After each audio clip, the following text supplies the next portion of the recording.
Okay, got that. And video.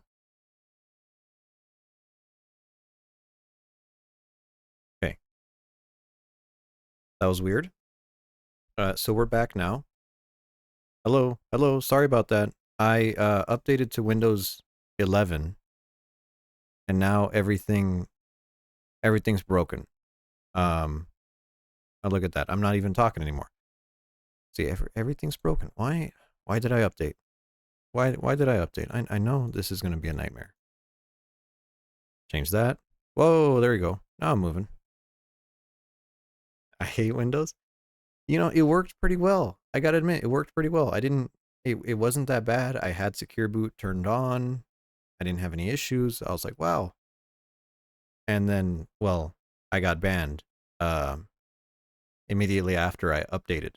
So I got kind of screwed over. I didn't think anything would mess up. Solve, hello, welcome back. It's good to be back. It's good to be back. I was thinking about doing something last night, but I was like, I gotta work tomorrow. I'm getting tired. So I decided to make today kind of like a hand cam thing, kind of, play around with it, show off some of the stuff like that. Resident. Oh, let me turn off my key light. There we go. That looks a little better. Resident Evil Code Veronica the book. Resident Evil Code Veronica the game the book. I just have a bunch of fun stuff to show off. I think it's fun. Also, PBR.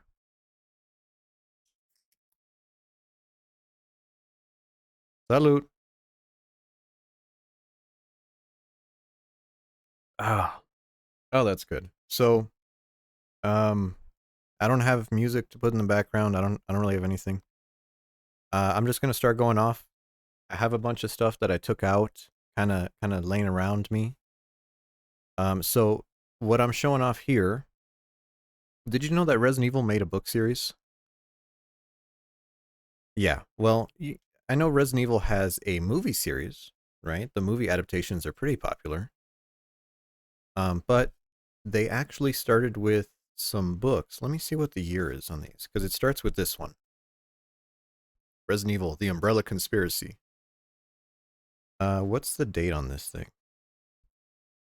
This was made by, is it Tor? Is it Tor Books? No, it's Pocket Books.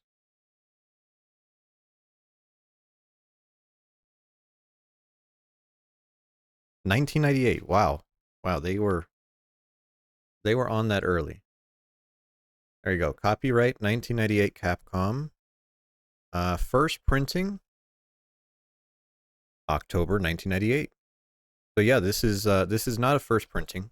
I think this is uh run number 20. But this is still like within the 90s. This is very much a 90s book. I think it's really interesting that they tried to market it like this. I know some other games had books as well. Halo, I think Halo had books.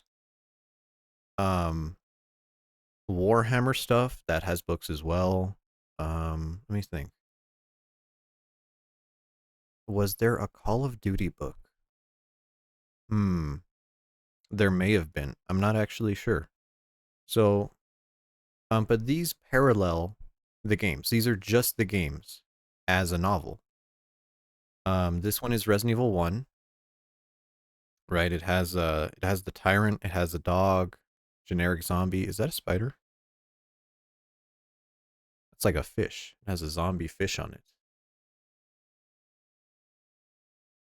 And it's written pretty poorly.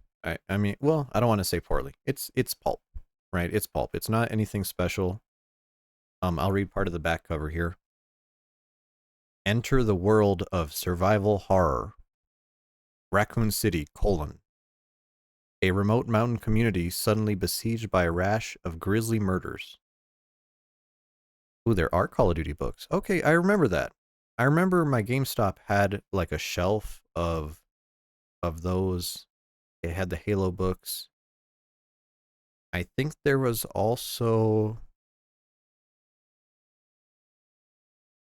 man, what was it? Was it like a SOCOM book? maybe it had some nonsense like that. Um, well, the back of this, wow, it cost $6.50. A lot of them look like romance novels. I believe that. I mean, you got to remember that these are meant for bad. These are meant for like the shelf at the supermarket. Hopefully someone is suckered into buying this by their kid. Splinter Cell books. Oh yeah, Splinter Cell had books as well. So this is book one. Let's see. Book number two, Caliban Cove. Rebecca, wonderful Rebecca book. We don't see much of her anymore. This book number two takes place between Resident Evil 1 and 2. This one's Resident Evil 1. This one's between the two. So this one actually has an original story. This one is Resident Evil 2. Let me get the light a little. There we go. You could see Claire, you could see Leon. Oh, I love her spats. That's a good look. I see a liquor. I see the G-Man. And then some of these, unfortunately, I couldn't get perfect. So like you see that these, see they're yellow, right? Old yellow books. Do they smell? Ooh, this one smells like chocolate. That's weird. Um, does this smell like chocolate? No, that smells like a book. Okay, whoever was reading this one was eating a lot of chocolate. Um, this Resident Evil 4 one, you could see is like a much newer book, and the pages are white.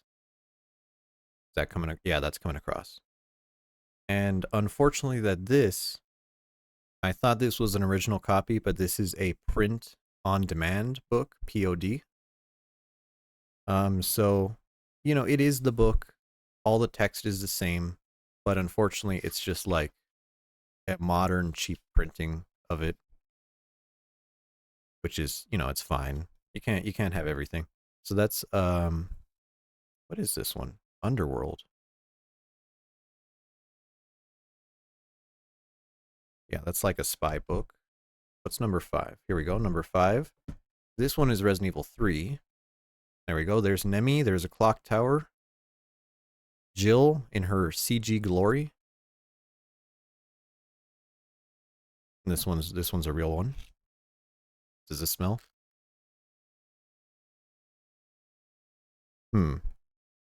Interesting. Code Veronica. Got a book. God bless Code Veronica. First 3D Resident Evil. Hello, Snacks. Snacks, I'm back from being banned. And then I don't know where this one fits in. This is Resident Evil Zero Hour, which is a prequel, but it's not Resident Evil Zero. What year is this? Oh, this is late. This is 2004. Taking the dog out of the barbecue. Oh, taking the dog out, BRB. Okay, both are fine. But yeah, these are books, and so far I've read up through number 3, so I'm halfway through. They're okay. They're not the most interesting thing in the world. But we also had some lore in these. I think I learned Jill Valentine's dad's name. I didn't realize Jill Valentine's dad was a thief, and that's why she's the master of unlocking, because she's a thief, or was raised by a thief. And her dad's name is Dick. Where's it at? Ah, there it is.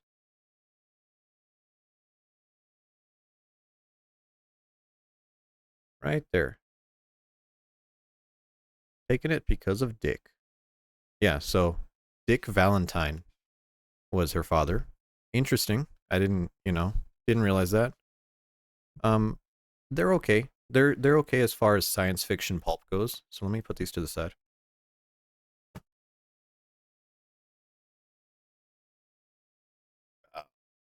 There we go. Next one, Dead Space art book. This was actually made after Dead Space 3. So this one, I don't know if there's any earlier printings of it, of like a Dead Space 1 art book or a Dead Space 2 art book. I feel like there should be. But unfortunately, I don't buy too many art books because art books are expensive. They just are.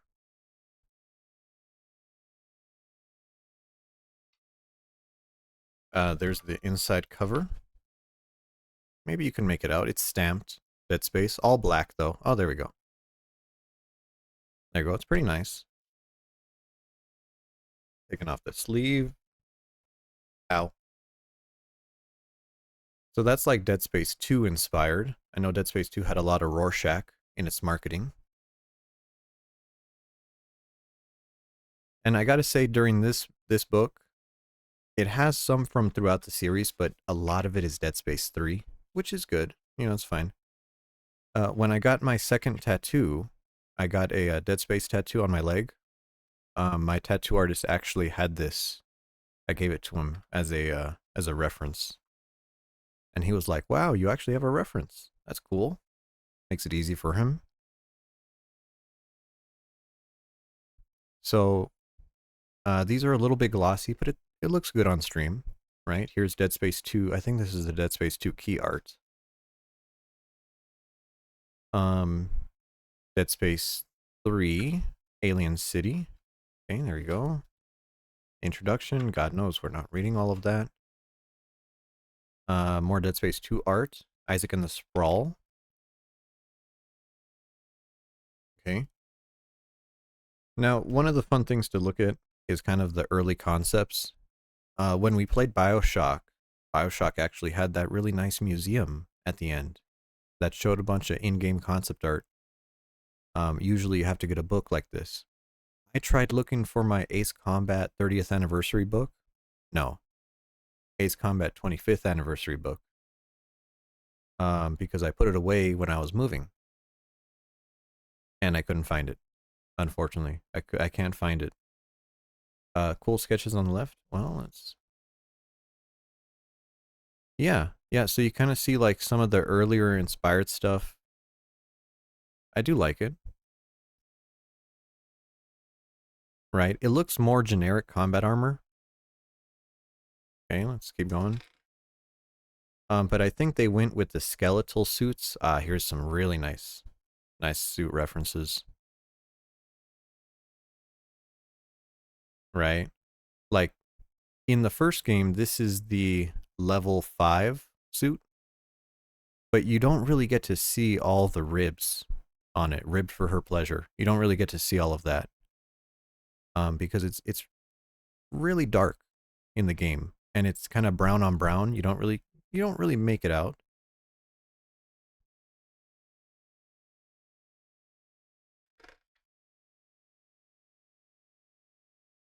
Okay, I remember the marketing. Marketing had this. I think this is still some earlier suits. I think this is what eventually became the security suit. One of these. Right? And sorry, I'm doing this on the edge of my desk. Hopefully it works out. I think this is Dead Space 3. Yeah, I think this is Dead Space 3. You could see the fur around the collar. That's how you know that's a Dead Space 3 suit.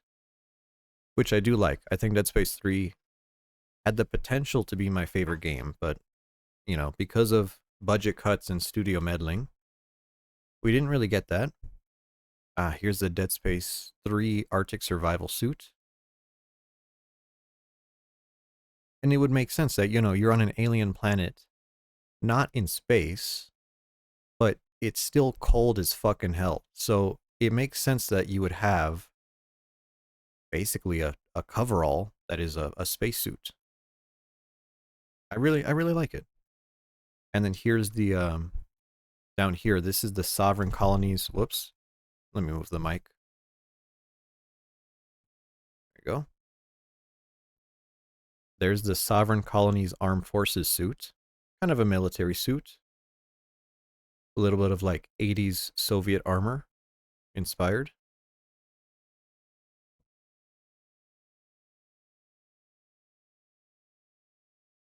more suits, right? Engineer suit, medical personnel, advanced suits from the second game.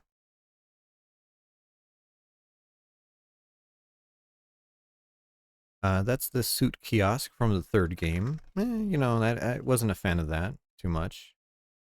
Here's the characters from the third game. There's Norton. There's your ex-wife. Ex-girlfriend or ex-wife? I don't know if they were married, to be honest.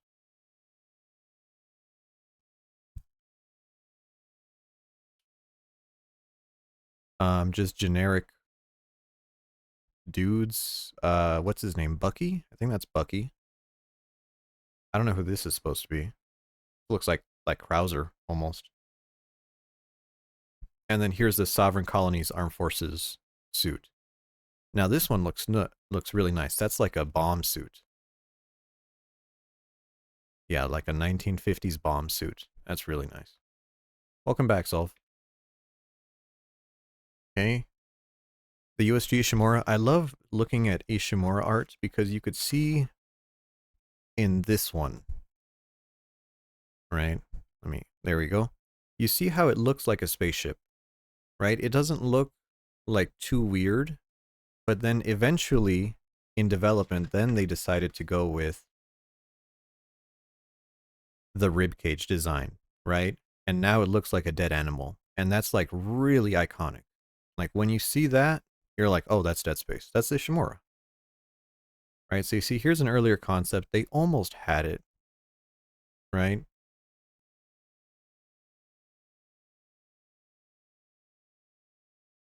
This is the Planet Crack. Of course, they make fictional brands in game, right? Here's your Sun Cola. Here's your Kinesis icon, right?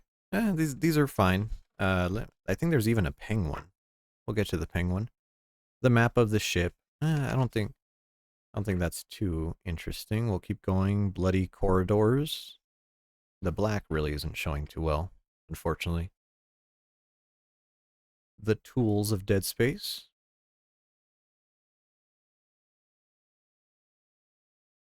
The bench. Dead Space 3 bench. Not a huge fan of that guy. Here we go. I think these are later game concepts. Because that's the Ripper there. I'm pretty sure in the first game it was not serrated. It was just like smooth, kind of, well, not smooth, like diamond cut. Yeah, line gun, plasma cutter. Got our flamethrower here, force gun. Okay, now these are first game concepts. This is the scavenger bot from the third game. Not really huge. I don't know. The third game had some stuff you were like, I know they wanted to do better. Oh, there we go. There it is. You could see how it's not serrated in the first game. Right? It must be nice to make this type of stuff.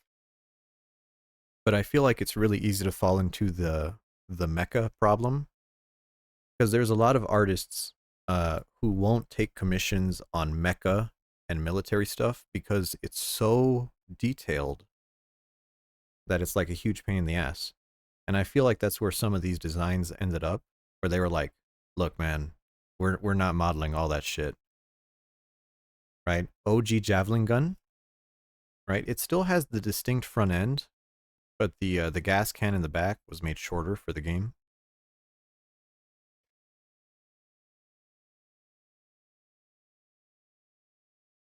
Now you could see the early plasma gun looked really different. But then this one was a lot easier to model. That's the version that ended up in the game.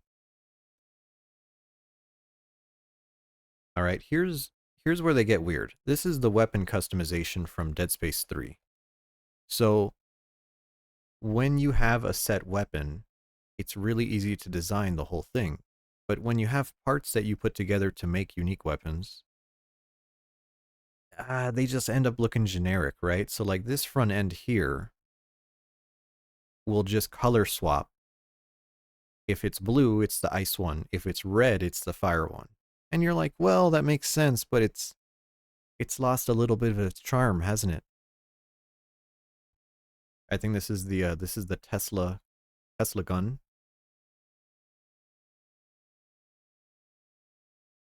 Ships of Dead Space 1 and 2. I think this is the ship that you escape in the first game up here, right? This is the one that takes you between areas in Dead Space 3. I'm not sure which one this one is. I don't really recognize this ship. It doesn't have a label either.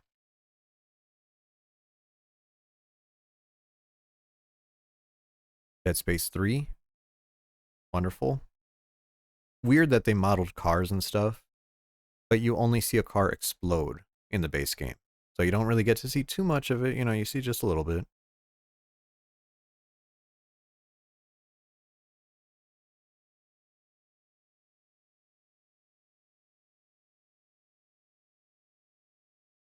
Okay, the snowcat. Snowmobile. I don't think there's actually any snowmobiles in the game. What are these? These are doors? Yeah, these are doors. Yeah. I do like the nautical doors of Dead Space 3. These are the ones that you could kinesis and turn the crank. I thought that was actually a good addition to the series. Marker imagery. Right, here's all the markers in the game, and you see the markers from the first game to the second game. Second game, the marker was yellow. In the third game, the marker had these weird tips on it. And you could see in early concept art, the marker didn't twist. It was just like forks, right? Just pointy fork stuff. But I think making it twist, you know, gives it a little bit image of like DNA. Ooh, really good touch. Whoever thought of that? Image of the Necromorph, Dead Space 2 art. Right, now the Necromorph stuff for later is really good. Let me just check over here. Good. All right, there's the church that is in chapter... what chapter is it? Chapter 4? Chapter 5 of Dead Space 2? You know, they tried to see what they could do in a space church setting. I think they took a little bit of inspiration from the church at the Air Force Academy. If you ever seen that cathedral at the Air Force Academy, it was even featured in Horizon Forbidden West, I think. That's a really famous church, and I think a lot of space churches will look like that. All right, a lot of ribbing, a lot of marker imagery. Unitologist spaceships, of course, the swag ship. Hey, can you paint my my car like the Pope Mobile? That's basically the Pope Mobile of Unitology. Here's their military. Fanatics. Now, I do like these guys. I love the red. I love enemies that are not afraid to show off color. Because I think color is really important. I really like it. Dead Space 3 had a DLC armor called the Marauder armor that was all red. And it was supposed to be in lore people who would board spaceships and, you know, hard breach into spaceships. Ooh, now we're on the good stuff. Necromorph art. Now the necromorphs, there was an old rumor that devs looked at pictures of car crashes and stuff to find inspiration for gore and dismemberment, which I think is not true. I don't believe that's true. There was a dev who commented that. So we see in this one, still human shape, right? But the head is pulled back for teeth coming out of the neck, right? The spine almost came out, but the limbs don't really make sense, right? And then this is kind of like that one, is it like a Filipino thing? That one, maybe it's a Vietnamese one, There's like a Southeast Asian monster that is like a lady's head with a huge neck or something. Right? Kind of like that. And then they went for like a bloated corpse design for a little bit, kind of like a corpse in water. I'm not sure that really worked out, you know? I'm glad they didn't do it. In maybe Subnautica, this would have worked. Um Kind of a water-based thing. Soma kind of has some of that imagery. But you see, ooh, ooh, these are grody, right? Like the Krasur. Yeah. Yeah. And so if we keep looking at it, you'll see a definite change, right? So at some point in the development, right, this looks almost underwater. They were like, do we want it to be a mutation? Do we want it to be an infection, right? Because in the first game, they didn't really have a plan. They didn't have the markers made moons and stuff in the first game. All of the necromorph designs were kind of really unique, right? I think they ended up using this one. This ended up becoming a monster in the second game. This is from Dead Space 2, where their face just turns to tentacles. This lady was supposed to be kind of a leech, right? Kind of very Thing inspired here, right? I think this is the one that inspired the car crash myth, because it looks like he has bandages, but that's just his skin kind of peeling back.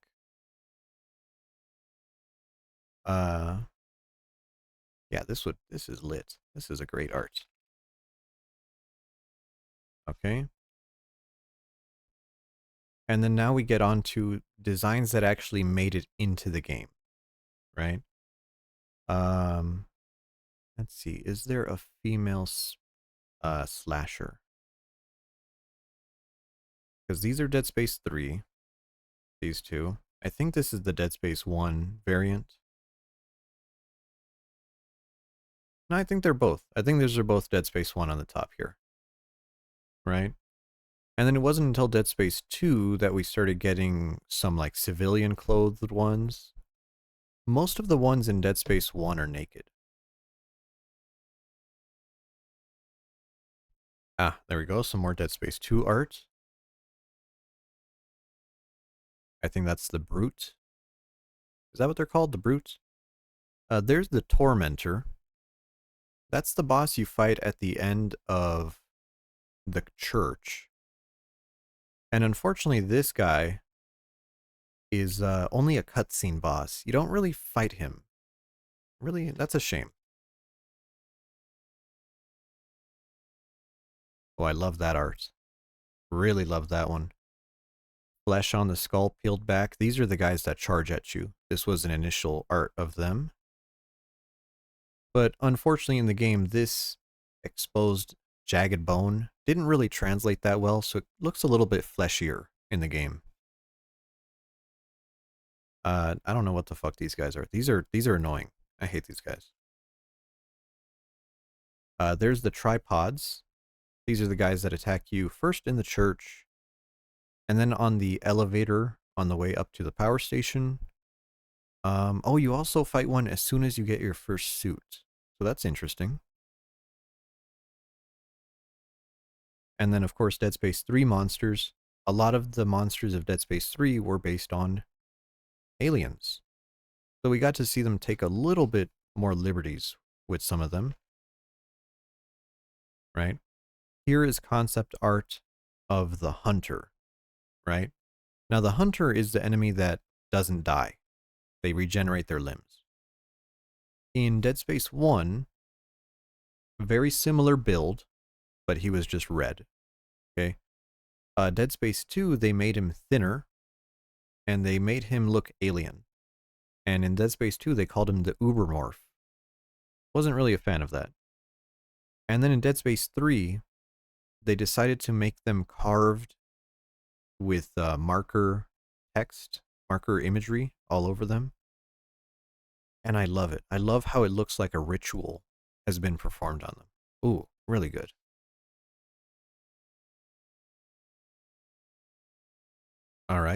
Now, Dead Space 3, of course, has monsters from the past. So what would a necromorph look like 200 years later? Right? And this is kind of what they're supposed to look like. They're supposed to look like a dry, desiccated corpse. Really good. Really good. I like this guy here. If you can make him out, you could see his top front teeth are still there together, and his whole mouth just like peeled open.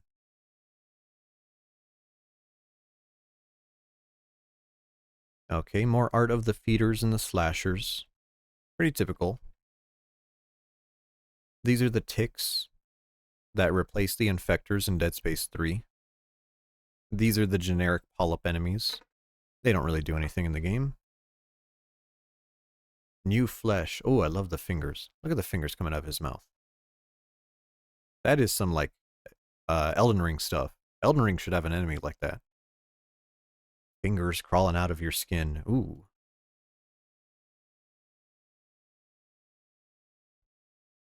Alright, there's that annoying spider guy. More aliens. I didn't really think these aliens were all that interesting, to be honest.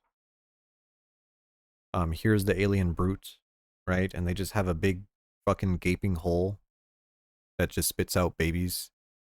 And I was like, that's so lazy, right? But I feel like they ran out of development time with these guys, because all they do is just charge at you and spawn babies. So you're like, well, I wish they could have done a little more. The Necro Moon. I didn't realize they actually named it. So of course, here's the moon as seen from the game, right? For most of the game, before you realize it's real. And then later on, you get to see it, right?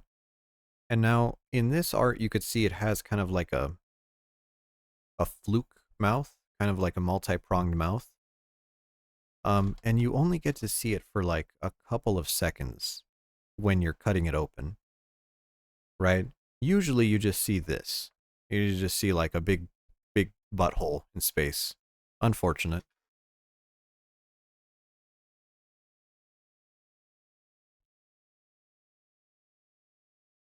The sprawl art.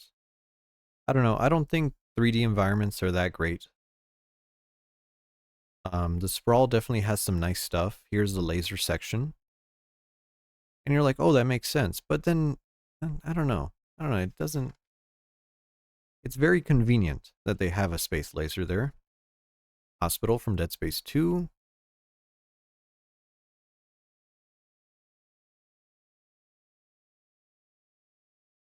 Wonderful space environments. I feel like most of these were made by the same guy. Oh, hello. Hello, Peng. Delicious Peng. There's always Peng. Get some Peng. I love this pinup art. Ooh, man, that is some like World War II bomber pinup art. That's hot. Head in the water. Man, these are like really good. These are really, really good. All right, and then of course we see some of the other brands that they had. Right, I think making fictional brands to make the world feel more alive, it's interesting.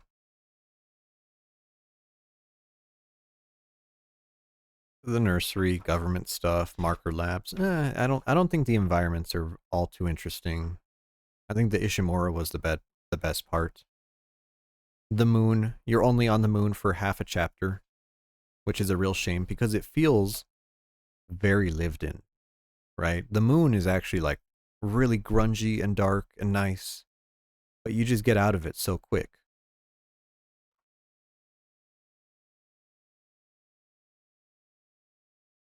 Right? Now this is where Dead Space 3 is most interesting to me, is when you're in space in the dead spaceships. Of course there's the command ship, which is basically a big Taurus. That one's alright. But the more interesting one is the Terra Nova, which shares those ribs like the Ishimura does, but it has a head. So it looks much more like a dead animal. Really like that. The Eudora, generic spaceship. It blows up in one chapter. Alvalantis, just the ice planet. You know, nothing too much on it. You know, big ice. There you go.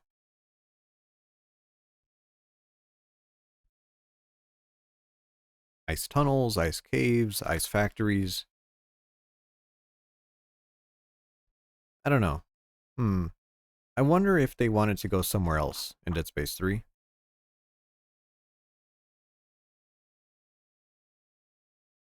There we go. Strung up corpses. That's more like it. There we go. I don't want to see empty environments. Empty environments in concept art is like, it feels so empty. It feels fake because it's not lived in. You have to make it feel lived in, right? And I think that's what the Alien City has a problem with. The Alien City doesn't feel like a place where people would live. But then I guess in the lore, it's just a machine. So, you know.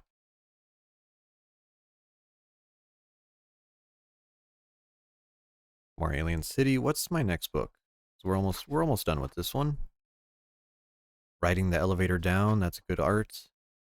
Graphic novels. Oh, yeah, this is the art from the graphic novel. I have the recording of this, but I don't have the original graphic novel. I've been trying to get my hands on it. A little bit rare nowadays.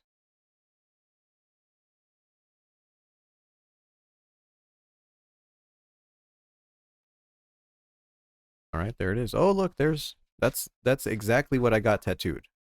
Like one for one. This is I'm pretty sure he just traced this.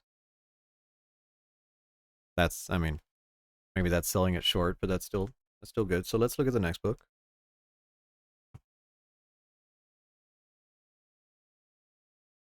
Oh, here we go.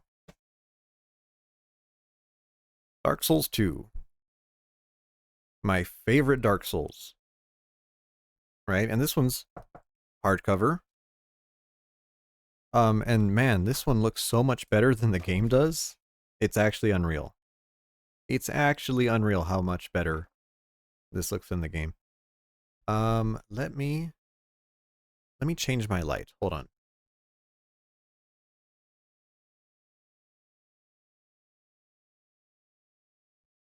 Is that more washed out?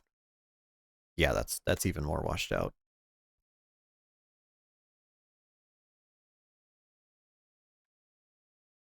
Well, that's a little better.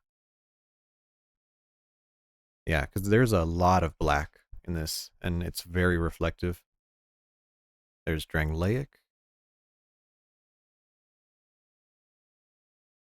God damn, is this black paper?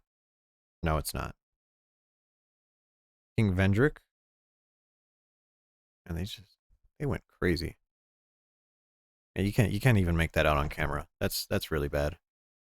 Ouch. Okay, concept art. What am I looking at? I'm not sure that these are real areas. I think this is the gate from the intro cutscene. Is that the things betwixt room? Ah, it is. Yes, it is. That's right. That's a good eye. Yeah. So this is the old firekeeper's cabin. I think this is where you jump through into that vortex, or maybe like a early Majula gate. Yeah, the room with the old women. That's this one. Ah, there's my homeboy, the last giant, lost giant. Not sure. My homeboy Ballista. I think this was the cathedral where Old Knight Ornstein is in Heidi.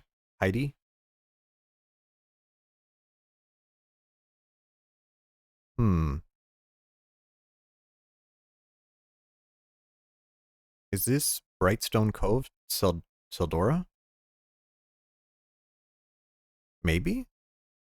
This makes you want to replay DS2? You know, I started DS2 on stream and I never finished it. I should probably get around to that.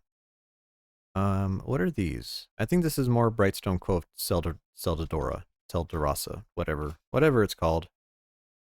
Oh, these fucking things. I wish these never were made. So this is the gutter.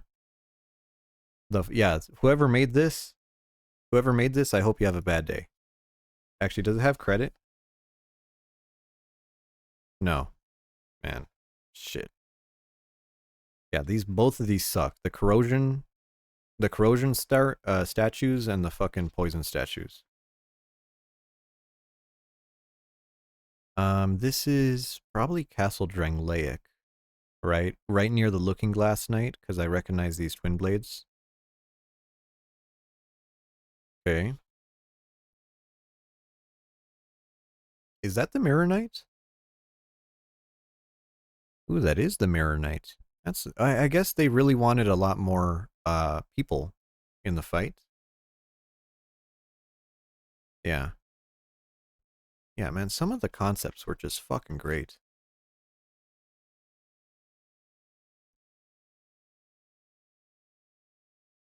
Hmm.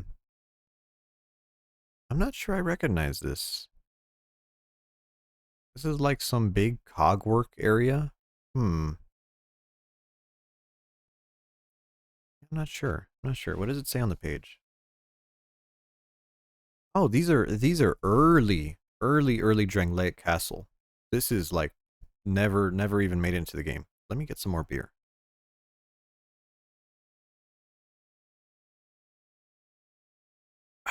There you go.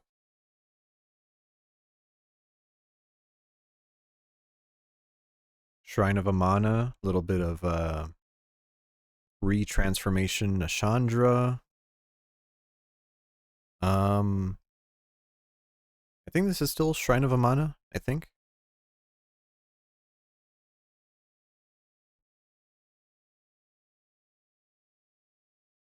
Hmm. Is that the symbol of the King's Shield? Which one? This one?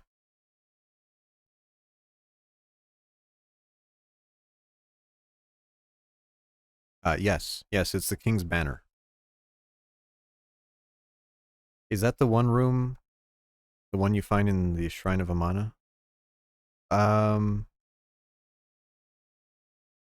that's where you find his armor, right? Am I thinking of it wrong? The hidden armor room?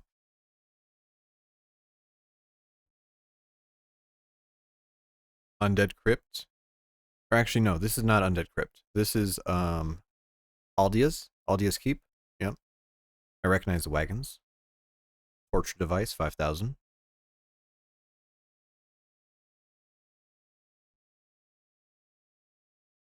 All right, more coffin. My OG coffin. There's the Lord Vessel. I don't know what the fuck that thing's doing in there.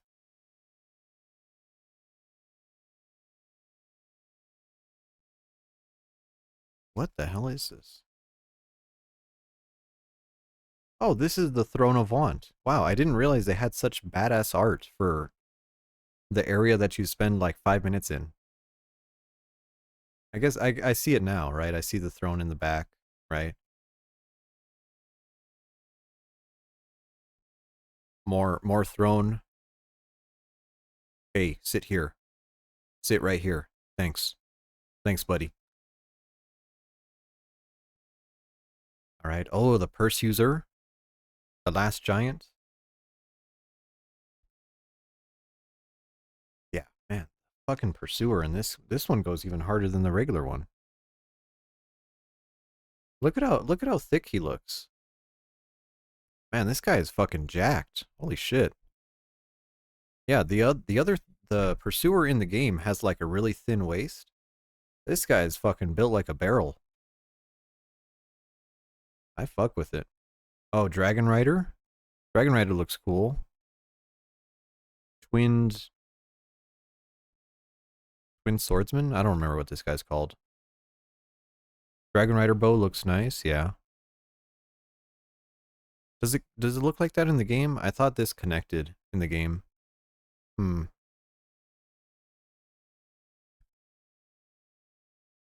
Ah, the stealthy shadows. These are the guys that in the base game you could only fight them. Where was it at? In the Flexile Sentry boss fight in New Game Plus. Or New Game Plus 2, maybe. That's the only time you could fight these. In Scholar of the First Sin, there's more of these guys.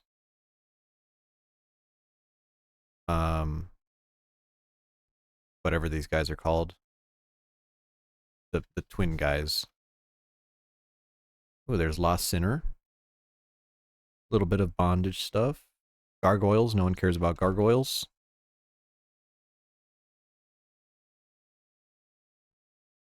Who the fuck is this? Oh, these are the skeleton lords. Man, I didn't even recognize them. I was going to say, man, if the skeleton lords look this cool, that'd be crazy. I only recognize it because this is the Roaring Halberd. Skeleton Lord feet. Right there.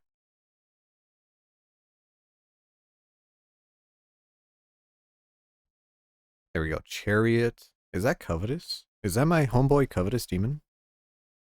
Ooh, he is. He looks red. He looks really red in this one.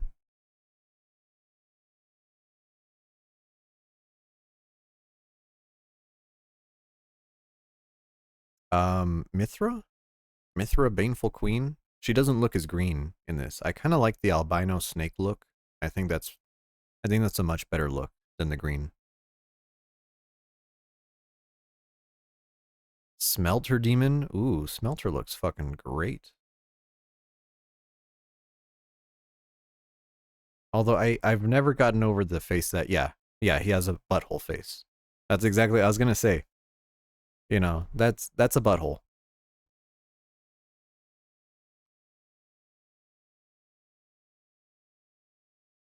Alright, just want to make sure. Still good? Yep. Okay, we're still good. Alright. Old Demon King. He looks like the fucking Balrog in this. Like, that's just excellent. I guess he looks like that in the game. He's just a little stiff. And then her, man, she's got the albino look. Albino scorpion look. Oh, man, I really wish they went with the albino look. These are the fuck ass Magus and Congregation. Man, looking at this guy actually reminds me, I need to finish I need to catch up with Ancient Magus Bride, the manga. Really need to catch up with that. More Congregation. The spider. Now, I never liked how the spider has two heads. I think the spider with two heads is a little weird. There's the Rotten, and also Mirror Knight. Let's zoom in on Mirror Knight. Oh, he's like casting a spell over here. Yeah, that's good. I mean, this guy has such a fucking amazing design, and it's a real shame that we can't fight him more than just a single place. Foreskin Demon, of course. Beltstat.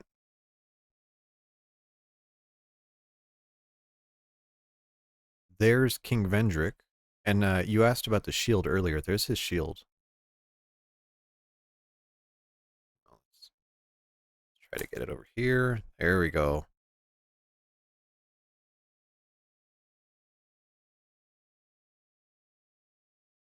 Yeah, he has a good armor set. Drake.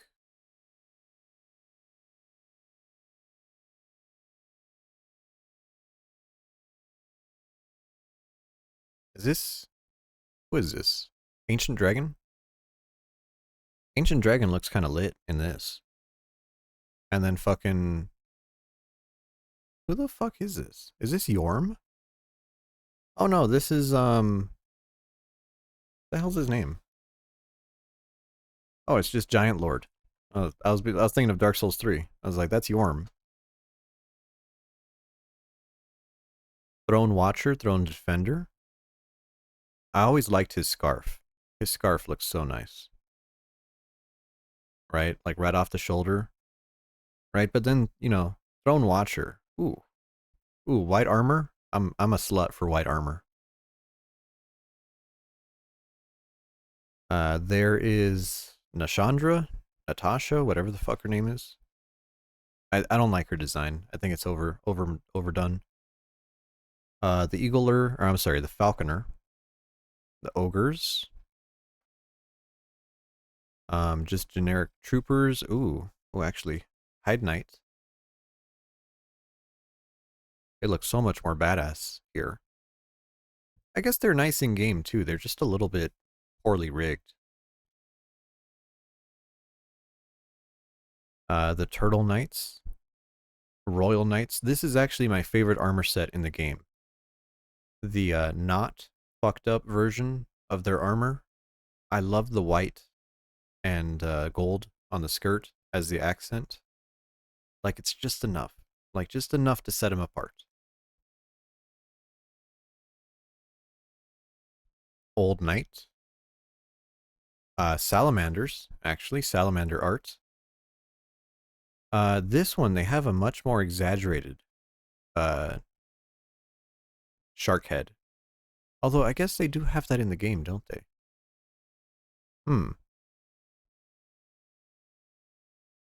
Yeah, salamanders look actually like arrows.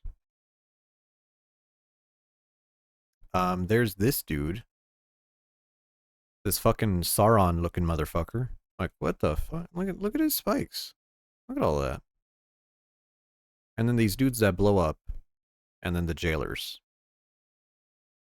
Well, they even have the dark stalkers. I think that's what they're called. Butterflies, royal swordsmen. Um, what the fuck are these? I think these are like abominations or something.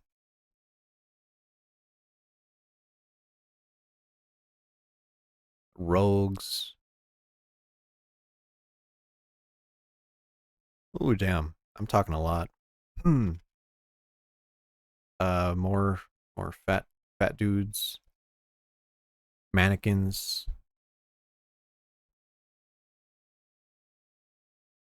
Holy art.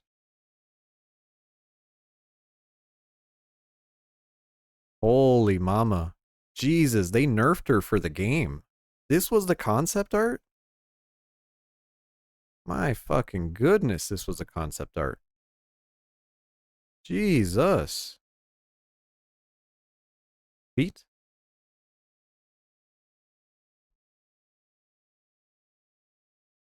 You know, god damn.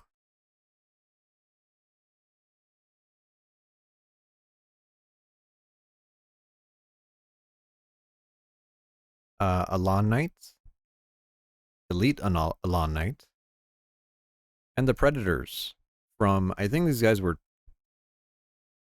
um, they were an invader, right? These guys were just invaders. But then in the DLC, they were a thing. Yeah, their shoulder things are cool. I like it. I like it. It's very Fire Emblem.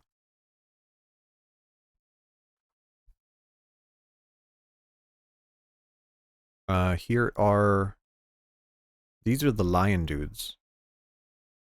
These are the Mastodon Knights. Too bad there's only like 3 of these in the whole game. 3 or 4. Because I thought the elephant guys were pretty cool.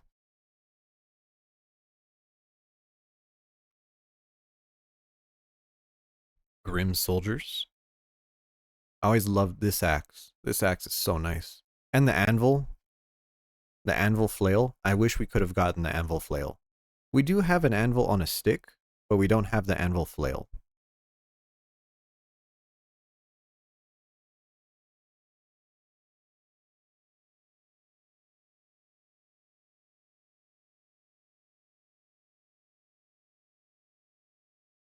Okay, these are the possessed guys from the Brightstone Cove. Merchants, whatever. Ooh, worms. Worms and the tar monsters. I always thought these guys were just a little bit like out of place there. And a little bit underutilized. Nice butthole for a mouth with teeth.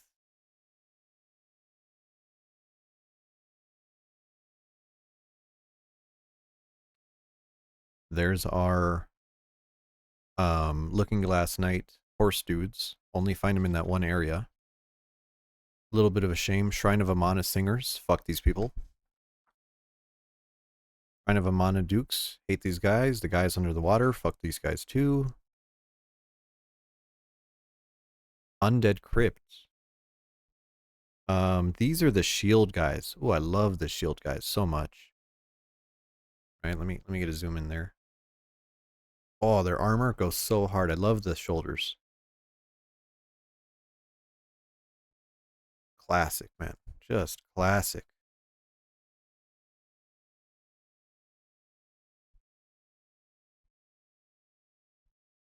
The shield dudes in the game are different? Yes. Yes, they're different.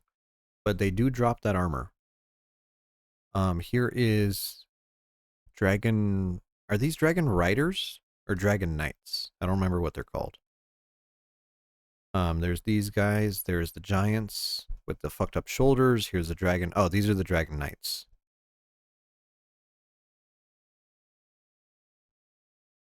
Handmaidens, Shrine Maidens, whatever they're called. Oh my god. Oh my god, holy shit. Now, first we're looking at fucking... I need to move this keyboard. There you go. Move that keyboard out of the way.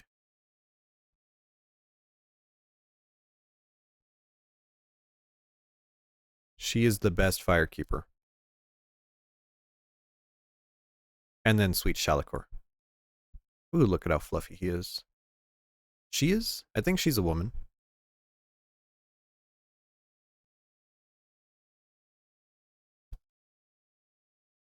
Bernhardt? I've never finished Bernhardt's quest. I don't really like him. I always forget his triggers. Merchant Millennia and the, what's her name? The fucking... She's the pyromancy lady.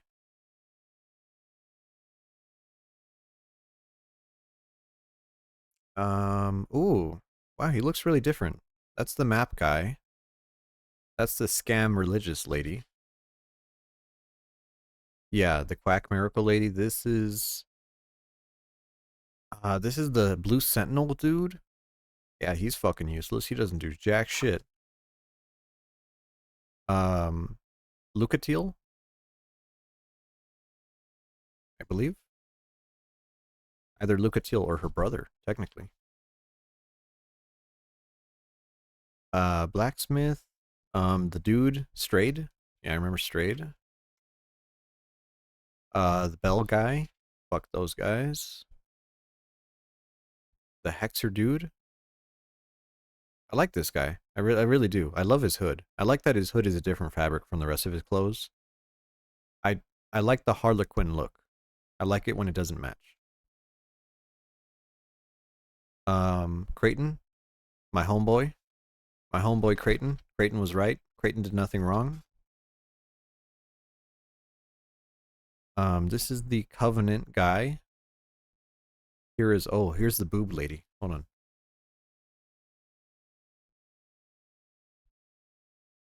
There she is. Oh, I'll buy her stones any day. Any day of the week.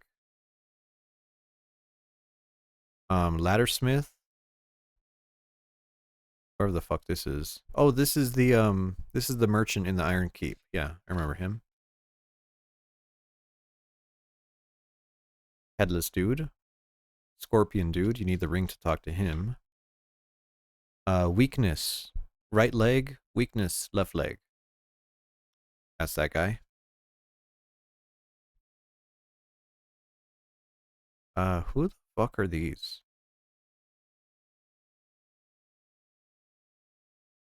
Oh, he's a ghost. Right, he's the ghost. He's the ghost in Castle Drangleic.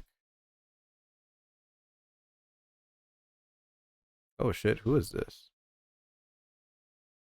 Oh, this is the Milfanito. These are the ladies in the Shrine of Amana area.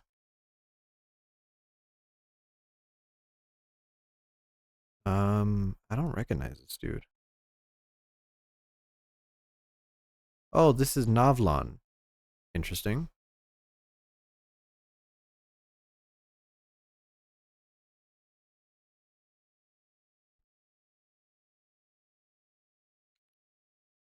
Do I recognize these people? No.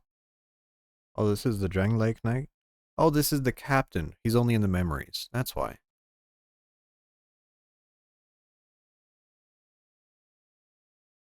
Best armor in the game? God, it looks even better. It looks even better in the concept art. Holy shit. Um she was a summon. Witch Beatrix? No. I don't remember her name. Oh, and there's the Alva armor. That's a nice armor. I love the scarf. I wish Helldivers had that.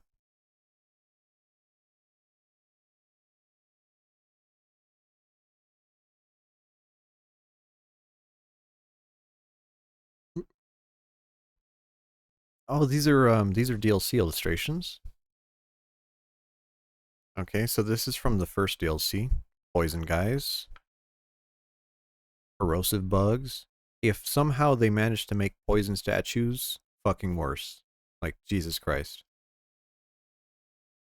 Um ah, this is really good. So you remember those the walking dragon butts? This is what they were supposed to look like. Right? The guys that are like slimy? Yeah, there they go.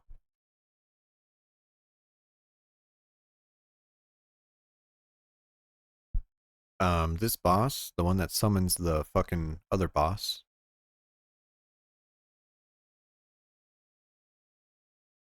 Who is this? Oh, this is the dragon. Decent dragon art. You know, I thought he would have had a nicer piece of art. Here's Iron Keep, second DLC. Generic environment stuff. These guys, I don't think these guys made it into the game. These guys did. Haunted armor. I love the sword. Whoa, what's this? Hello, Pi. I'm doing a random day of just art books and peripherals. So I already went through the Dead Space art book. Right now we're doing the Dark Souls 2 art book. I'm just screwing around. I actually have the next one is the Bloodborne art book from Japan. I had to order that one from Japan.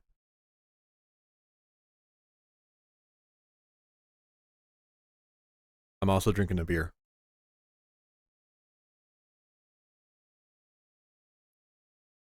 Here's those sorceresses that teleport behind you. Oh, I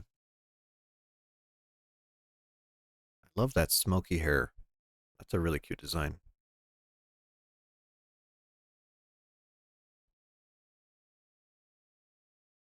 These are the guys that leak lava onto you.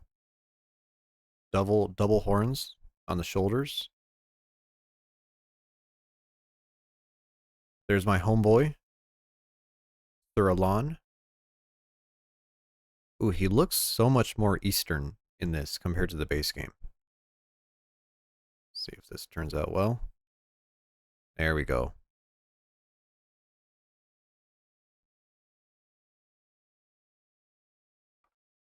Oh, oh, oh, they gave him a double pager. Holy. I love Fume Knight. I know his proportions are all wrong, but oh god, he's just so fucking good. He's so good. I love the big sword. Big sword goes so hard. Here's the Icicle Knights. I love how their armor and their weapon are kind of one. Right? Really, really good look. Oh. Oh my god. You don't remember these guys? You don't remember these fucking guys? These are the generic enemies. Yeah, these are from the third DLC. Tell me you don't remember that fucking guy. Horsefuck Valley? That's where that's from. Yeah, old Iron King enemies were these are the old Iron King enemies. He's a boss, and so is Fume Knight. And then this is the third DLC, right? Frozen Elium Lois. right? So we have the Horsefuck Valley. Oh, Sonic, right? These are the guys. These guys are the shittiest people in the world. Fucking rats, dude. If you're just at, if you're just next to them, they hurt you. If you're just next to them, they hurt you. But if they roll into you, every second they roll into you, they do more damage. Oh, terrible. Um, Lois Knight, burnt Lois Knight, or I'm sorry, African American Lois Knight. Yeah, love their armor. Just love it. And I like how they even made concept art for the face to be burnt, as opposed to the regular version.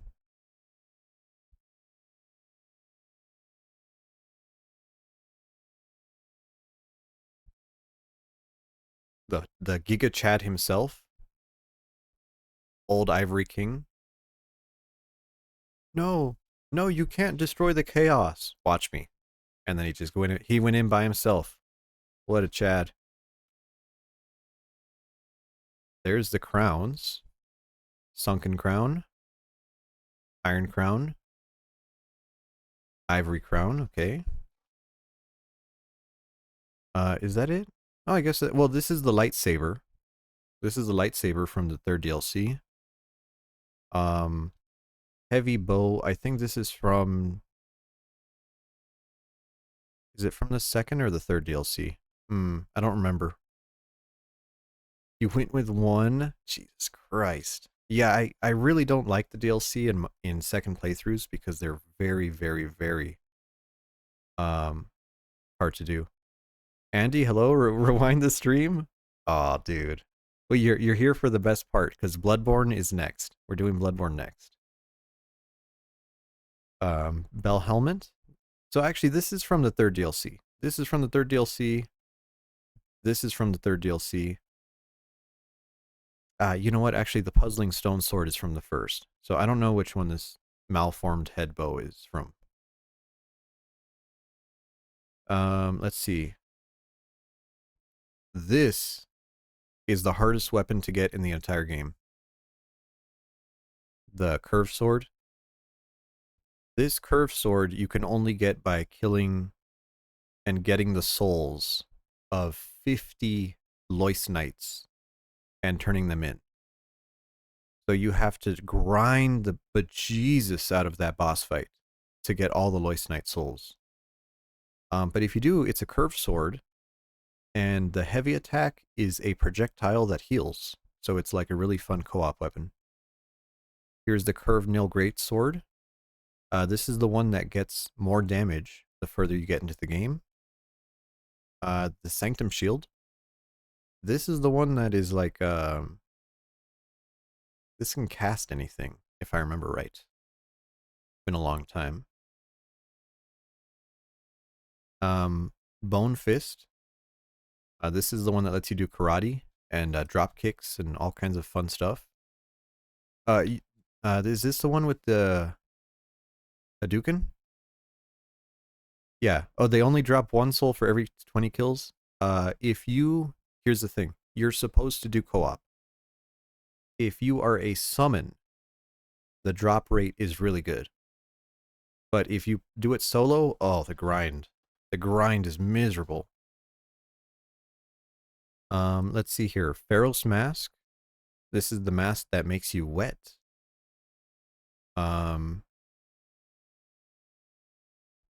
Spell Sword Twin Blade. Soldier's Pontoon.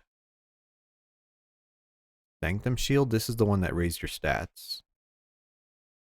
This is the Drake Blood Knight, I think. And then this is their sword. I love this sword. Really good moveset on the sword. And if you infuse it and you buff it, it can do every damage type in the game at the same time. Not that you ever need to, but you know, you could. This is Northerner set? I don't remember. Hello, Nick Sony. Hello, we're just going through some art books right now, and then I'll show off some peripherals. What the fuck is this? This is an interview. What the fuck? Yui Tanimura, Daisuke Satake, Kota Tonaki, Hiroaki Tamari. Interesting. Wow. Yeah, I'm not reading this. There's actually, is this, how long does this go? Holy shit. This is actually an entire interview with probably the creative team. Holy Japanese. Are these figures? These might be figures. Oh no, these are promotional life-sized fucking figures. Jesus Christ. Yeah, they probably had these in some area in Japan or something. Prom night. A fake bonfire. I have no idea what that says, Seven. Key art. Key art for Dark Souls 2. Ooh. Ooh, this used to be my desktop background for a while. Prom night.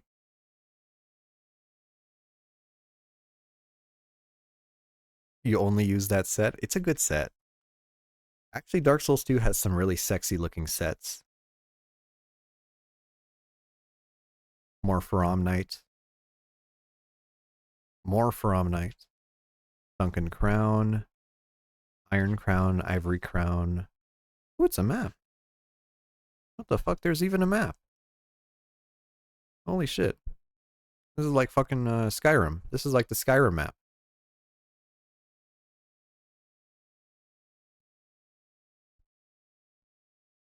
These are all your starting classes? Interesting. Um, hmm. What do these all have in common?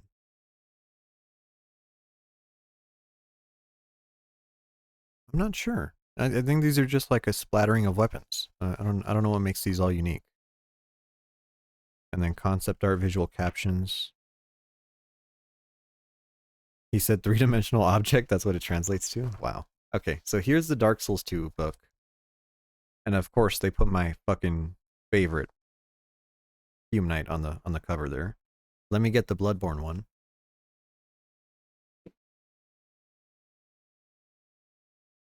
There we go. All right. So now this is one that is in Japanese. I had to import this one from Japan. It's not hardcover, and I think it's bound really shit, right? Because it has like this like textured paper slip sleeve, and then the actual book is just like a paperback binding in black. Fear the Old Blood. Thank you. We get some beer.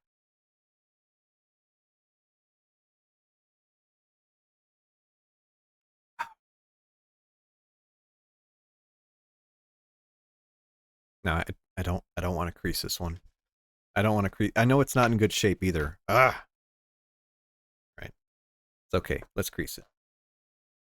Fucking when else am I gonna show this off to someone? You know. So there's our Bloodborne key art. Usually we see this, but we don't really get to see everything above it. You don't get to see the clock tower in the sky. I think that's pretty cute. This says,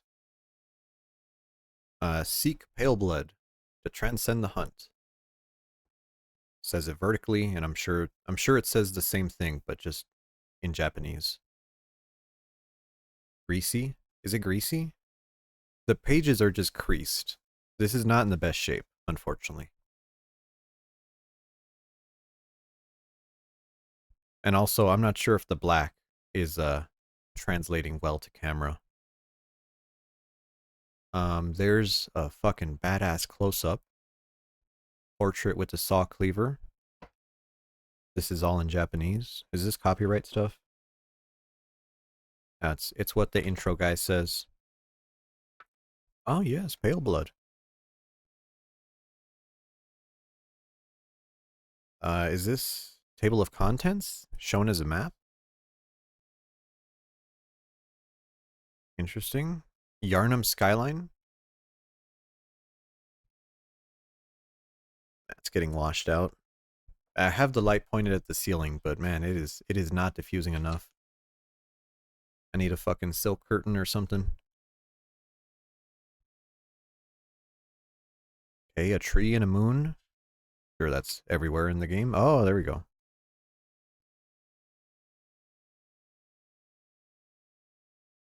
There's the hunter in the traditional fit. There's the doll. Out of the way just a little bit.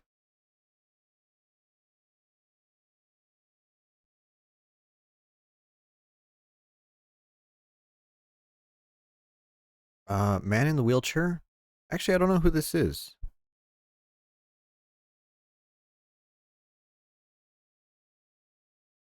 Oh, this is Gurman. What the fuck? Is Gurman the guy who injects you at the beginning of the game? I thought that was that guy. I don't know. The guy at the beginning of the game who injects you has a blindfold on. Hmm. Is he also in a wheelchair? Is that Gurman? I never thought about that. Hmm. Interesting.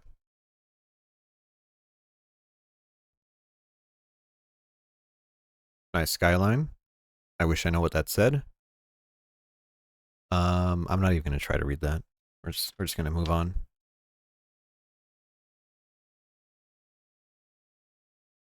Some guy strapped to an operating table. Oh, you thought that was Father Gascoigne? Oh, it might be. The opening room. Yosefka's clinic.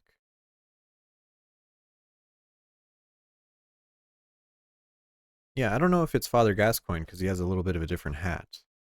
There's our IV stand. There's our chair. The hallway of Yosefka's clinic.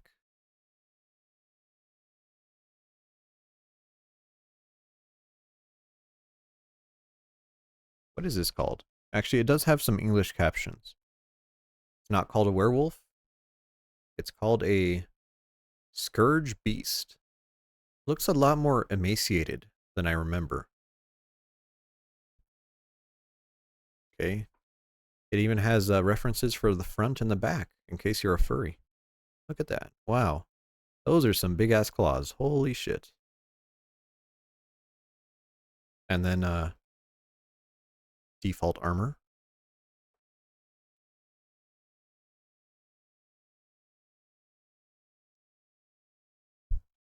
What is this? This is the Yarnum Sewer.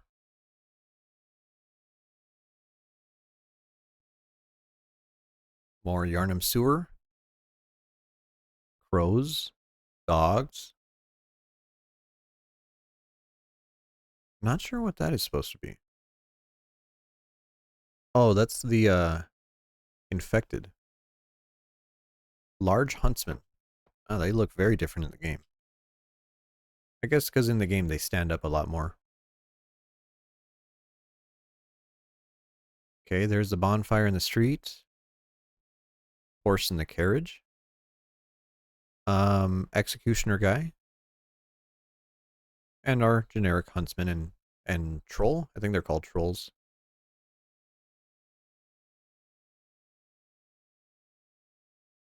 Nice.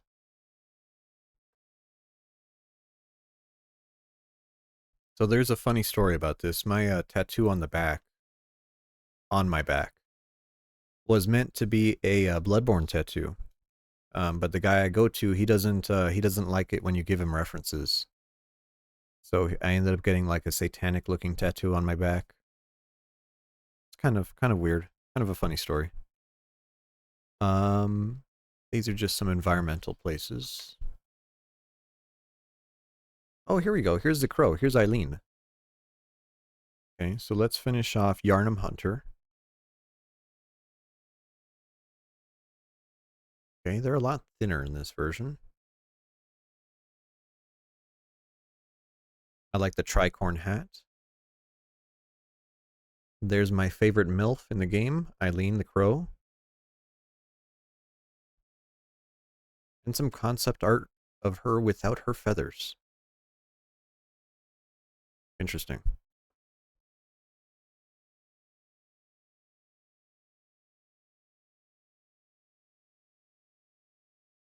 Pig, rat, sewer stalker,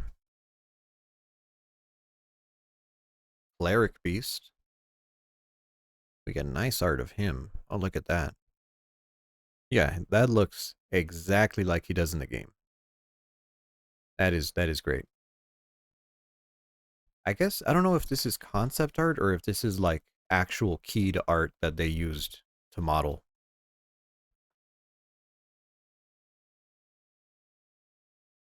So here's Father Gascoigne up on top. Okay, here he is without his coat as well. And then here's Henrik, who I love Henrik's armor. My favorite armor in the game, easily. I wish it was more yellow though. I want to see more color.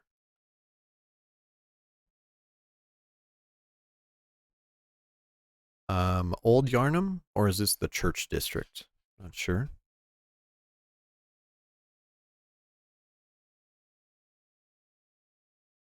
There's the chapel with the checkpoints, coffins, incense, church guardians. Okay, I don't think these guys are too interesting. More set pieces.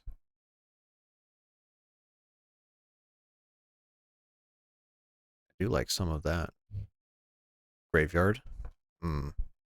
It's washing out in the light. It's too dark. I need a better camera. Okay, let's see here.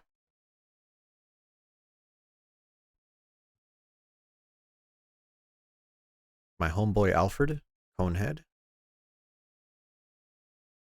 Don't know who that's supposed to be. Who is that? Oh, it's just Hunter attire. Hunter attire city version. Ah, interesting. That's cute. And then these are just church guardians.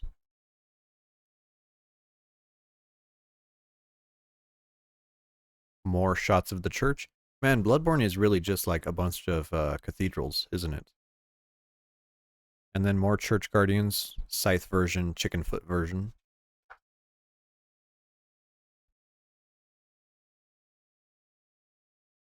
Ah, there she is. Is there another art of her? No. Okay. So originally, I wanted to get Vicar Amelia tattooed on my back. I was like, just look at that design. Look at that. Oh my god. He's so good, right? But I ended up he interpreted it differently, and then I ended up having a kind of a pagan looking guy, but it's still like a wolf dude with horns. So you know, you get what you get. Probably Hemwick Charnel Lane, I believe.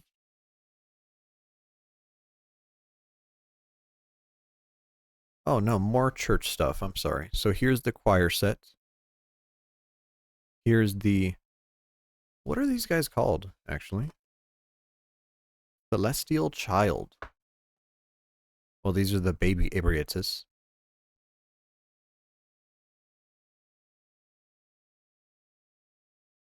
More upper cathedral ward stuff, including a brain sucker. What that brain do?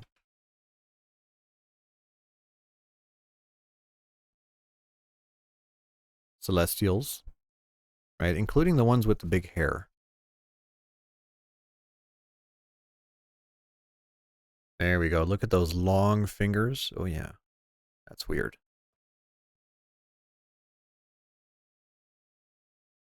Abriatus, mac and cheese face, macaroni face, pussy face, even perhaps.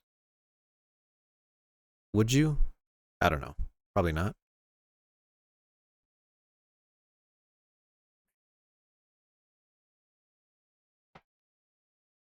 You're going insane just looking at that.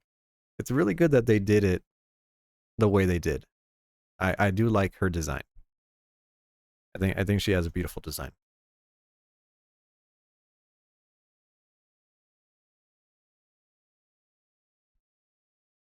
Okay, and she's such a key boss that they actually made more art of her, right? So here she is doing the different poses, right? Here she is when she flies. Here's her charge attack, right? Laying down. And I think you can see kind of a diseased version of her. Man, her head is just falling apart.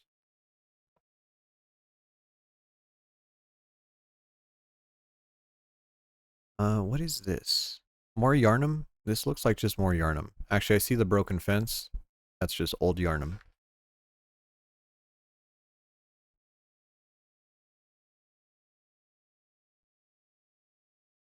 More generic cityscapes, not bad. Old Hunter Jura? Durja? Jura? I'm not sure how to say his name. And they have these really cool looking gloves on him. So here's Jura, right? But then his apprentice has, there we go. Like these chain gloves. Looks almost like a sex toy, you know, kind of like really over ornamental. Pretty cool.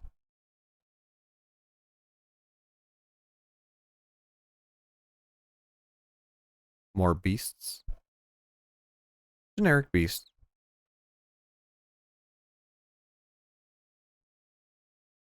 Here's my homeboy Bloodstarved.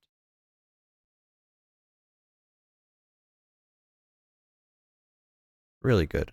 I love the brush that they used on him there.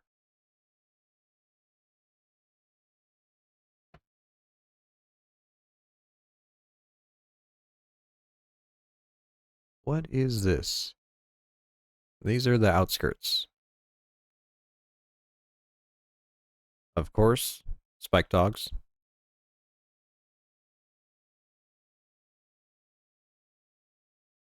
Church ladies, or the crazy old ladies.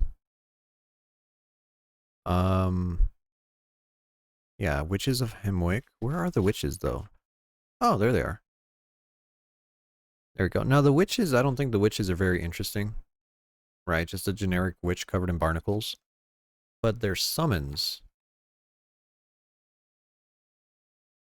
that is a silhouette. Man, that is a fucking good silhouette. Holy shit. You know? Okay, now Forbidden Woods, I believe. Oh, this actually looks better in the camera than it does IRL, because man, this is just unreadable. Snake heads, snake balls.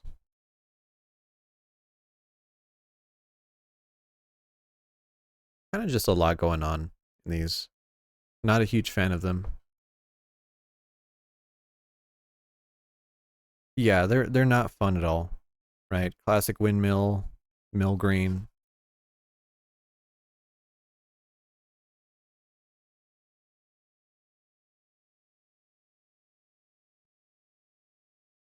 Nothing too unique yet. I'm really in this book for the bosses, really. The Confederate guy looks dapper. Oh yeah, the that dude. Oh yeah, now the blue's coming across. Yeah, he has a good fit. I don't like his bucket helmet though. The bucket helmet is low key kind of stupid. TBH. Some kind of manor? Is this Canehurst? Could be. Statues. Oh, these guys. This is Bergenworth.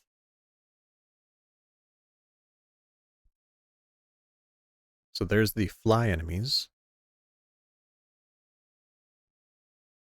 And then the I think these guys are called, what are they called? Garden of,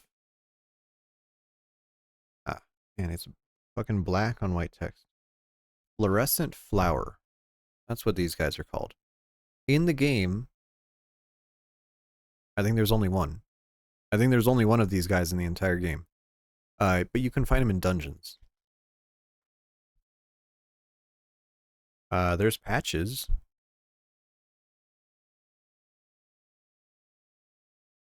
Oh, you're not looking too good, patches. What happened?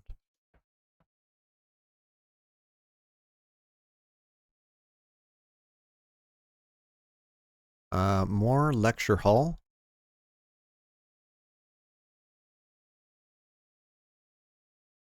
Ooh, Rom. Look at Rom. And he looks fucking stupid. Oh, he has a face. What the fuck? Ugh. Yeah, like you could really see the face in that one.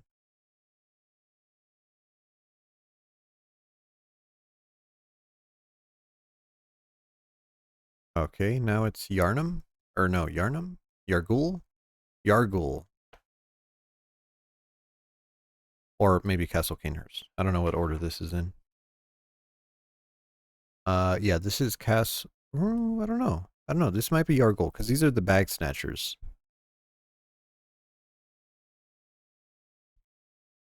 These are those hunters that fuck your shit up. Oh, baby. My favorite enemy in the game. Dark Beast Parl. Man, why did they give him a 2-pager? Yeah, he's such a good design. I love him. I wish his boss fight didn't suck, but I love him.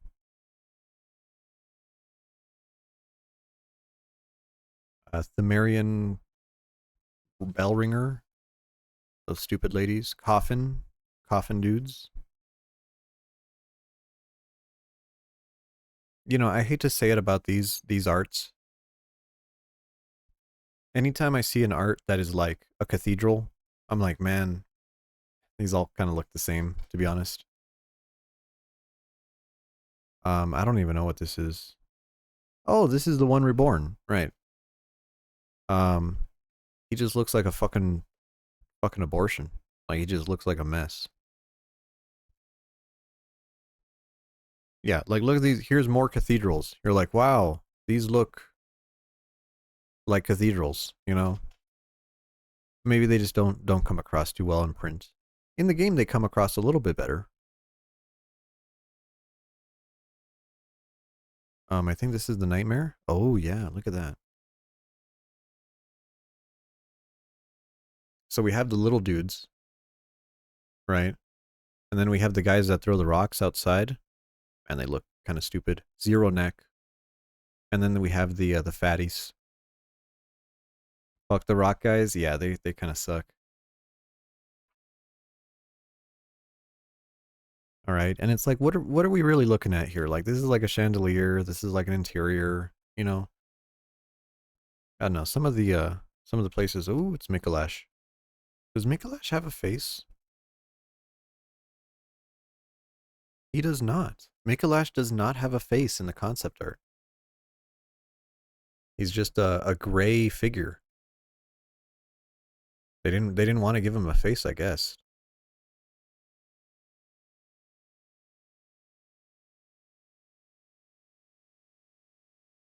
More Nightmare Realm, more cathedrals, more stairs.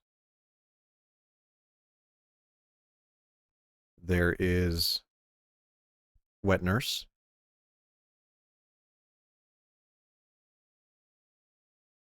Hmm.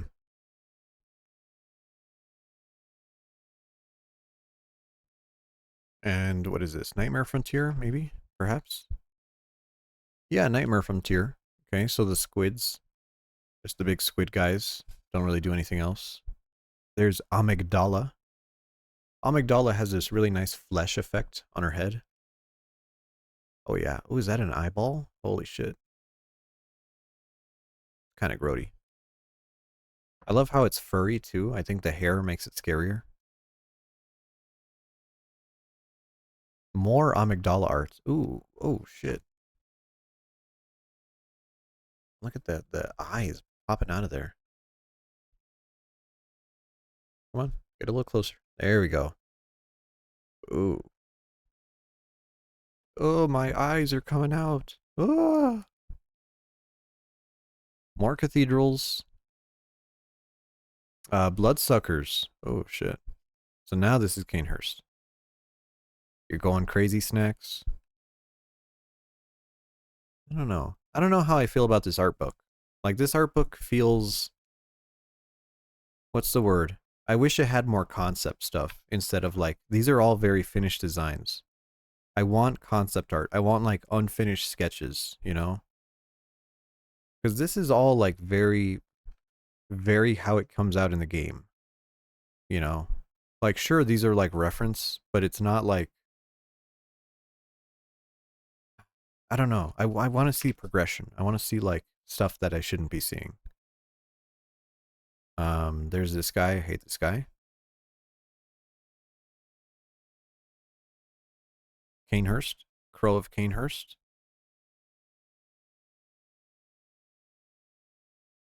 Ooh, there's the lady. Ooh, holy shit. Damn. I didn't realize she was a redhead. That's her without her mask. There you go. Turn, turn. There we go. Yeah, she's kind of a cutie.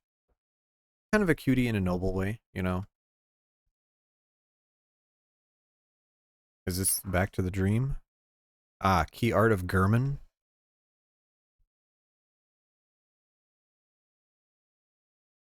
Yeah, yeah, these are very finished drawings. Moon Presence. This is one that I think is really interesting because in this, he has like a weird cloud above his head. And I don't know if that's represented in game by the little like fog around him. But I think he looks much more interesting in this. Yeah, he looks like a jellyfish. Yeah. And even more like in this one, right? You could even make it out in that one. I don't know what the deal is with that. More cathedrals. Oh, these are the labyrinths.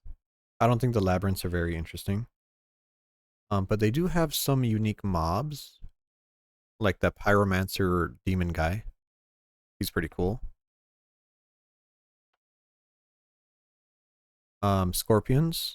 You see these in level 2 or level 3. And then this guy. This is actually the rarest enemy in the entire game. Right here. Yeah, isn't that fucking ugly? It looks like a big slug. And actually, this guy is... What does he drop? He drops nothing. He drops nothing. You have to go to randomly generated dungeons. Only the random ones, not even the regular ones, right? It has to be an RNG dungeon, and you have to get lucky enough to find one. And you see how it looks kind of the same on both ends? That's his special thing, is like, this is his head, and then if you run behind him, his head turns into his butt, and his butt turns into his head. And that's it. They don't do anything. They just attack you. Themarians. But they're really rare, right? That's the only thing they got going for them. These are the scariest motherfuckers in the entire game. The Labyrinth Madman. The ones that run at you like a fucking maniac. Ooh, those are scary. Those are really scary. More Themarians. There's a night guy. Labyrinth Madman. You have to kill him to get his armor.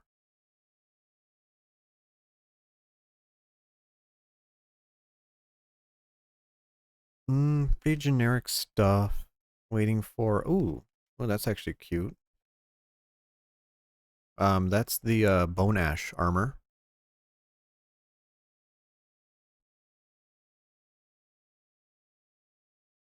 There's the Burning Hound. There is Undead Giant.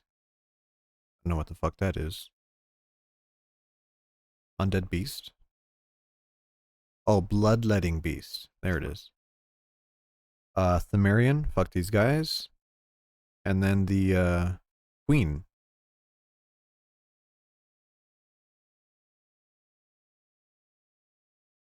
Is that the whole thing? Or is this DLC now?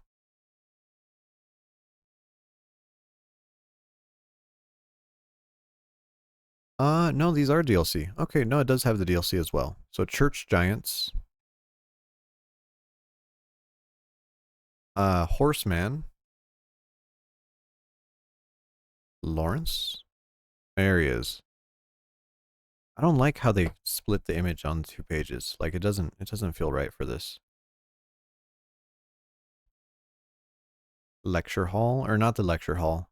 It's like a clinic or something. Living failures. Living failures look okay.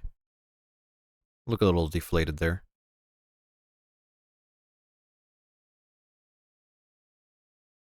Where's my homegirl, Maria?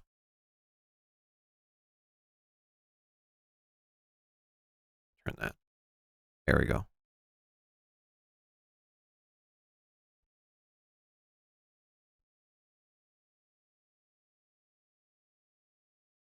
More fishing village. Okay. More fish. More fish. There's, I don't know. I don't know. I wish I had more concept stuff in this. Here's Orphan of Cause and Cause, right? So you could see here he's got like the placenta weapon. Orphan himself looks very emaciated. And then of course Cause looks like a fucking whatever the fuck that is. I don't know what that is.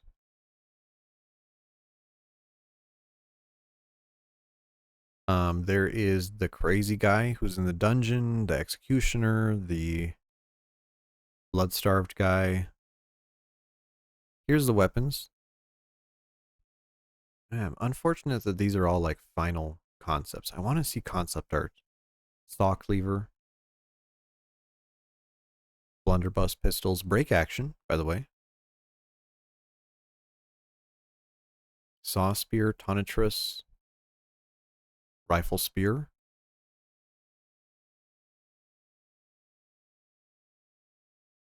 Church rifle. Kirkhammer. Okay.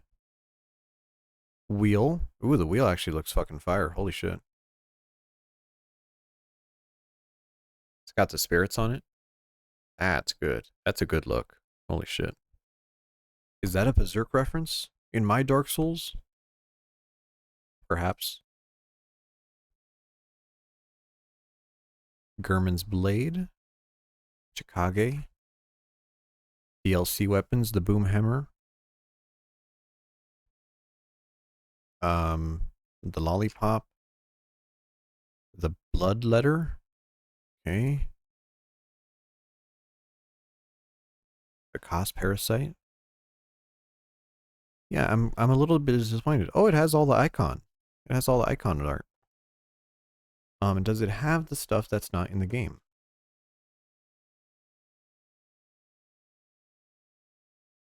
Yes, it does, actually. So, if you look here, it has the listings for all the cold blood, right? And down there, see if I could get it. There is Revered Great Old One Cold Blood. And I'm fairly certain that you cannot get it in the game.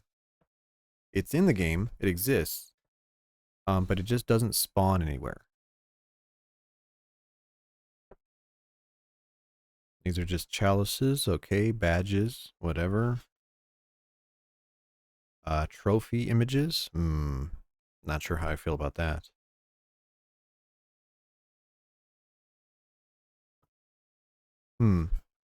Yeah, I guess this is Bloodborne official artwork instead of an art book. So I'm a little bit disappointed by this one. The other ones that I have here, I don't really think are too interesting. I have Titanfall and Titanfall 2 books, and then I also have Destiny 1 and Destiny 2 books. So we'll just get them out of the way. I'll just do a quick flip, and then we'll go to controllers. Right. So Art of Titanfall 2, Art of Titanfall. I'm pretty sure these are both made at around the same time. And yeah, like I love Titanfall, man, but it is just full of fucking sweat lords. I can't play that game. Right? Bunch of robots, bunch of mecha, bunch of ships, ticks. Wow, is that an Apex reference? Oh, fucking terrible. Never want to hear that again. All the weapons? I don't know. Things feel really polished. And I love the art direction.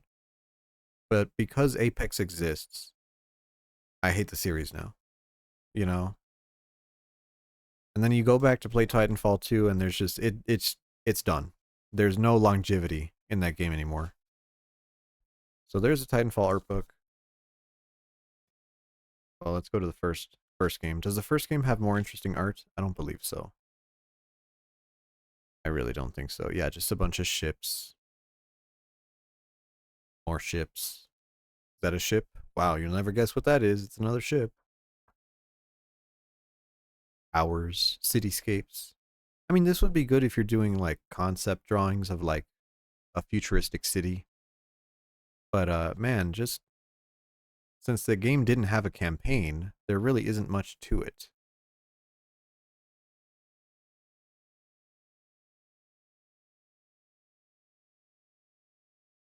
Yeah, just really just cityscapes, right? There's not really much to show.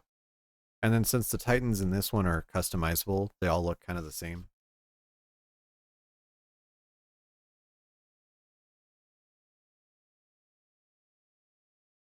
All right. And then something I regret, Destiny. I may have played a little bit too much Destiny back in my high school days. And I'm glad that's over. I'm glad that's an era of my life that is securely over. There's the Traveler empty ass tower like it was OG. Destroyed cities, Mars, whether we liked it or not. We've entered with the war with the Cabal on Mars. Ooh. Here's the super animations. Interesting. Interesting ghost concept art. This is like marathon level art. You know, it's just like fucking I don't know. Is there a lot of effort in these? I'm sure there is, but I'm so cynical about it now. Fallen Walker, these are cool. Cabal, all the enemy weapons. Queenbreaker, wire rifle, technically. Vex guns, ships. God knows I spent too long looking at a ship in those fucking loading screens. And then the Art of Destiny 2, which is even more regrets. At least with Destiny 1, I was in high school, you know? Destiny 2, there's no excuse. There's Oryx. There's the guy from the campaign that you can't play anymore. Just, oh, what a fucking nightmare of a game. Jesus Christ.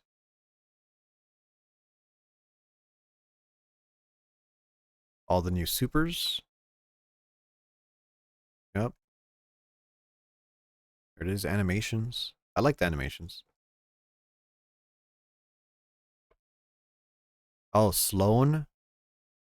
Sloan on that Titan. Never going there again. God, this actually makes me kind of sad. This makes me kind of sad looking at this shit and being like, wow, this is all like absolutely fucking dead content that no one can ever play anymore. There's the Sovereignty, whatever it's called. Ball Dogs. They had a real fetish with the Cabal stuff in the beginning. Emperor Callus. Now this is something that I do think is interesting right here. Maybe there's one more page of it.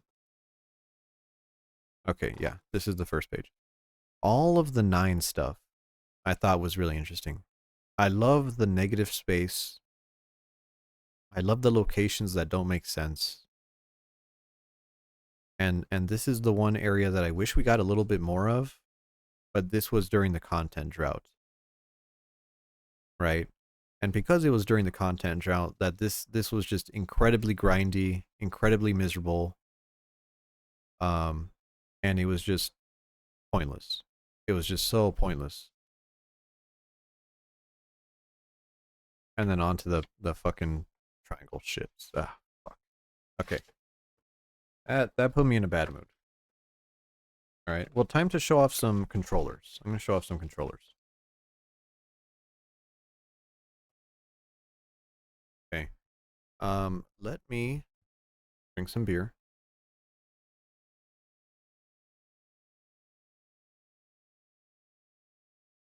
Actually, you know what? I'll start with the small stuff. So, I have my Game Boy Advanced SP, right? I actually put a clear shell on this one. Um, I was kind of in a point in my life where I was like, I really want to start getting into like modifying stuff. And so I had one of these and I had one and I completely broke it. So I put this in a clear shell and it looks pretty nice. I love how the electronics look. It's like really peak. I got the shell off of eBay. Um, what's in this? Zelda. Wow. That's probably bootleg, right? So that was like my first handheld was one of these. Was the Game Boy Advanced SP, right? Later on though, I got a Game Boy Advanced, I should say, Game Boy Advanced. And this Game Boy Advanced, this is the second one that I modified because for this mod, I actually put a screen into it. Where's the power button? There it is. Are the batteries flat? Yeah, the batteries are flat. Whoops. Well, this has an LCD screen instead of the old one that wasn't backlit at all. So this one actually has a nice screen in it. And I actually did some soldering where you can solder this start and select buttons with the D-pad to actually change the brightness of the screen. And I thought that was like a really cute thing to do, you know? But the fact that it uses AA batteries kind of sucks. Ah, I hate Nintendo. I really hate Nintendo. That's why these are all like bootleg. I only have like bootleg cartridges because I'm not paying fucking $300 to some fuck ass collector. And then my DS Lite. I think this is a DS Lite. Um, I always wondered about these because these are the ones that don't have. I don't think this has Wi-Fi. No, no, this doesn't have Wi-Fi. But this is the version that still had the backwards compatibility with the GameCube. Or I'm sorry, not the GameCube. Um, Game Boy Advanced. And then if you had a wire, you could still hook this up to the GameCube. It still had the link, right? And then see here, I have my 3DS. This 3DS is kind of janky because I put this shell on it and it's a little tight. Um, but this is the one I had. I never had the new 3DS. Instead, I got another one that was just the XL, right? And the XL is good too, right? But the XL is kind of, I feel kind of stupid because this is like too big. I feel like this is slightly beyond the acceptable size of a handheld. Like, let me like look at that. You know, I can't. Can I close my hands around this? Almost, almost. But this one's just like a little too big.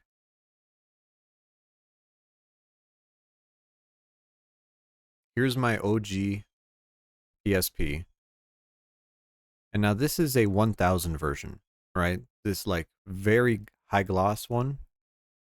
And I tried to change this and I tried to open it up and put a clear shell because they sell clear shells for this. Because this is a plastic outer layer and then there's a glass LCD inside here, right? But the problem is the LCD is glued on the edges and I broke it. I broke it. So, um, this version you could see has rails. Hold on. Let me get a game out.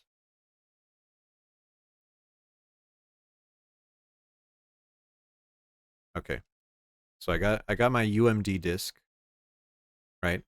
This is about 1.2 gigs of memory. You open it up, and in the early versions, you slide it in, and this is kind of funny. It has a lock, right? It has a lock, and then it has a second lock, where once it's in, it's like nestled. It's nestled in, right? And if you close it, then you open it again, it only comes out so much. And then it's like, this is really nice. Really good touch. Okay. This one is cracked. Hold on. Hold on. I actually have a charger here.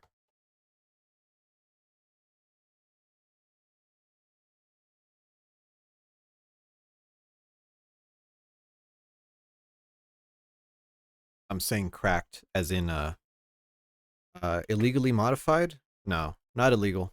I own it. Okay, it's charging now. Will it run?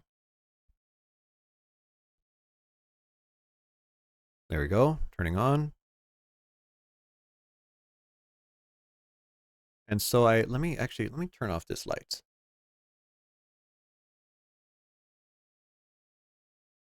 Is that going to show up? I don't think so. It's very washed out. Okay, so this one is American.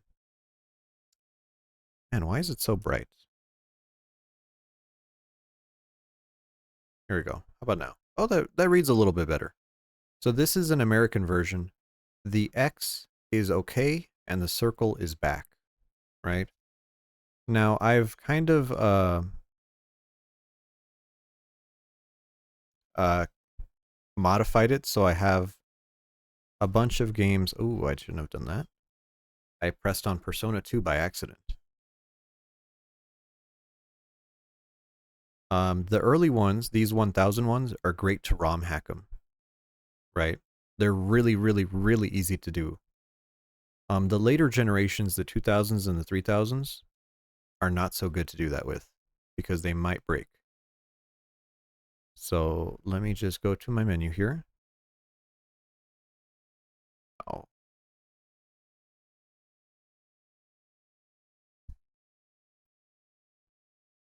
Okay, we're in the XMB menu. Open up my memory stick. That's Persona 2.hack. These are some demos. Persona 3, Silent Hill Shattered Memories, Monster Hunter, Grand Theft Auto, Chinatown Stories, good, yeah. Dante's Inferno, what the fuck? How did I get that? Tokaden, PS1 emulator. The PSP actually has a really good first-party emulator. Super Mario 64. I have Super Mario 64 on my PSP. Don't tell Nintendo. I also have Doom. Let me load up Doom. And so when you boot it up, it actually goes into like a DOS menu. See if it loads. There we go. So it loads into like a DOS menu. And then you have to pick which WAD you want.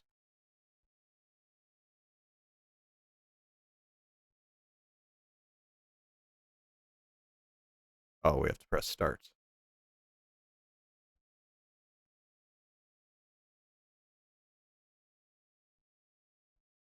So it is a little bit modified, but yes, it does run Doom.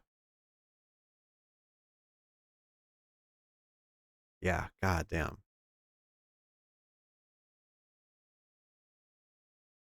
Which is cool, right? Now this version is cool. But let me turn this off. Okay. But I didn't want a 1000. This is a PSP 3000. This is the 3rd gen. And you could tell it's 3rd gen because the disc tray is missing all that metal rail, right? It had the nice plastic rail where it'd slip in. This one, you just drop in the disc. And what the fuck is that? That is dirt. You drop in the disc and you just kind of click it closed. No lock or anything, right? This one has a nice lock, right? You have to slide it open. No, this one, nothing. You just have to stick your fingernail in there and just pry it open. So they got cheaper. They got cheaper on that. But this one has a very special thing on it. Where is it at? It's in the bag. Okay. The special thing about this one, turn on the light, is that little plug on the bottom. Now that is a headphone jack. Okay. Pretty typical, 3.5 millimeter. That is a analog video out. So I can hook this PSP up to my TV and play it on a CRT. And that's just fucking amazing. Right? This is the only generation of PSP to do that, the 3000s. Now, unfortunately, this generation of PSP has a bad screen compared to this one. This one has a nice bright screen, really good color, really good pixels. This one has... Will this even show on camera properly? No, it won't. Oh, you can kind of see it on camera. That showed your face for a second. Yeah, I've shown my face on stream before. I look like a Mexican dude. You see how there's like a grid on it? You can see it with your eyes. Like you can see that this screen is like slightly cheaper. Yeah.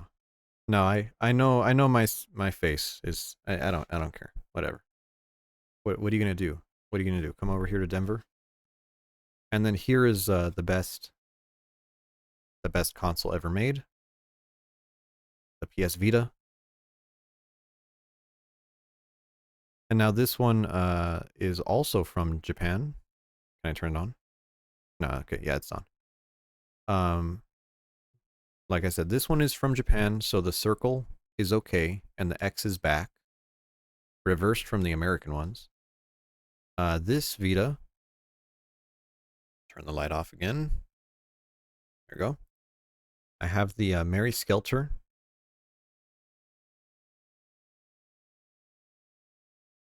This also has, man, it really doesn't, that really doesn't play well with the camera. Holy shit.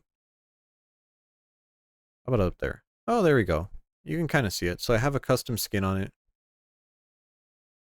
from the PlayStation Store. It's touchscreen. Right. Yeah, it's cute. This is the Mary Skelter dungeon crawler skin. Wipeout, Tokaden, Killzone. Yeah, you could do a lot with this one. This one had an internet browser. This one, PS Vita was great. PS Vita was great. Then you have to turn it off using the touchscreen.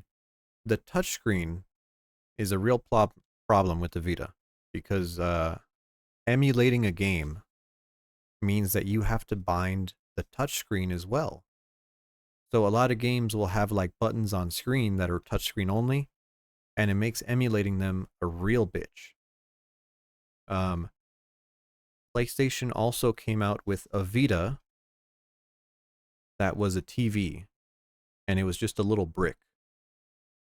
And it was a Vita that you could hook up to a TV and use like Netflix on it. And it was called the PlayStation TV. It had a lot of compatibility issues, right? Which is a real shame. If they ironed that stuff out, it would have been really good. So let me move this stuff out of the way. Because now we're going to talk controllers.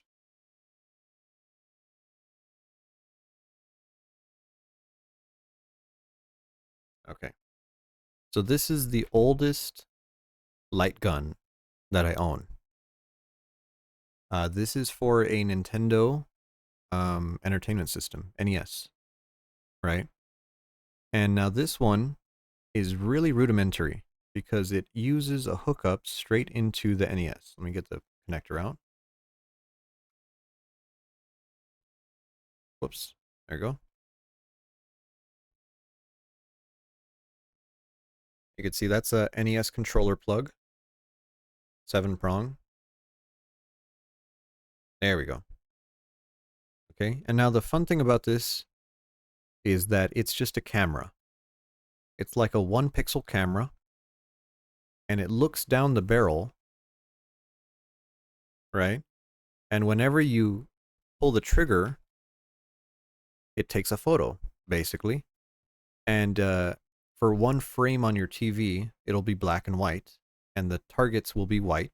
So if you hit a target, the camera will see white, and that's how it knows you hit something. Now, I'm going to click this close to the microphone. Hopefully it comes through. Okay. Whoops.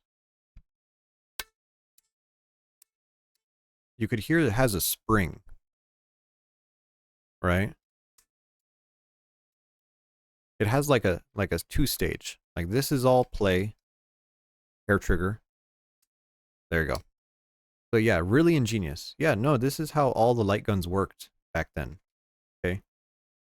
This didn't change for a while.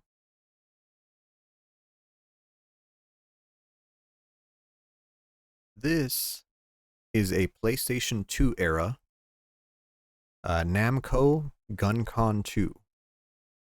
Now, this is the American version. How do you know it's American? Because it's orange. Japan had the real, they look like a real gun. Now, if you had that shit in America, you'd get shot. So they made the American ones orange so that no one would be stupid enough to like point it at a cop and the cop would shoot them. And of course, this one has trigger. Nice and clicky. It has buttons on the side here. And then on this side, I believe. One here, one here. Right? It has a D-pad on the back of the gun. Right? Which I think is pretty cool. And then, same thing, right? It just looks at a camera, right? It's just a little lens in there. Okay, but now this one worked a little different.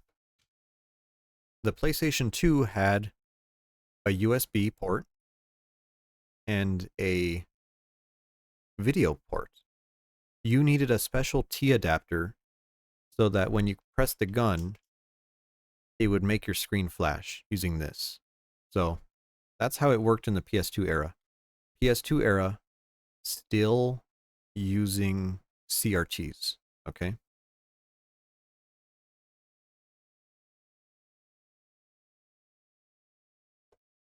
This is a Namco GunCon 3, right? Now the GunCon 3 is different for a very good reason. By the time we got to this, there were no CRTs left, okay? Time Crisis 4 supports this gun. A few other games support this gun. Okay, of course, American version, still orange. Okay. We have a trigger. Okay. Except instead of a D-pad, we have a joystick here. 2 buttons. And then a joystick on the foregrip as well, which is really cool. So you actually, it's like a PS3 controller, just shaped really weird. You have this. So you could actually play games normally using this controller, mostly. You have a reload here, you have a button here. You also have 2 buttons on the front, one here, one here. Okay. And now you might be thinking, well, this is just the same as the other one, just with joysticks. Well, not exactly. Whoops. Because this one has just a USB, right? How does it work with just a USB? You need these.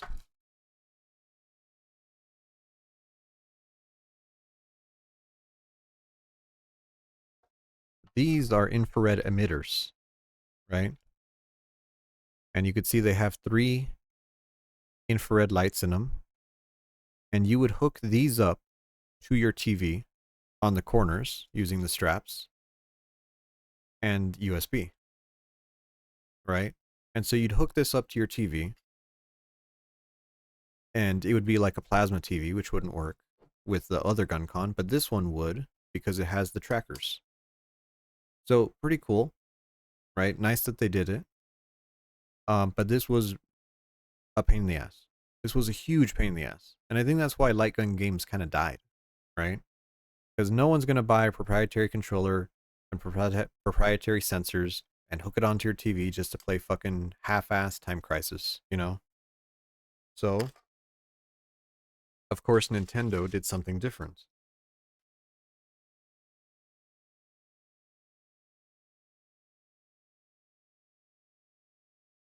Nintendo had the Wii. And this is the Wii Zapper, right? So, we have the Wii controller here, Wiimote. We have the nunchuck, which I don't know how the fuck you get this thing out. Oh, there we go. Opens on the side.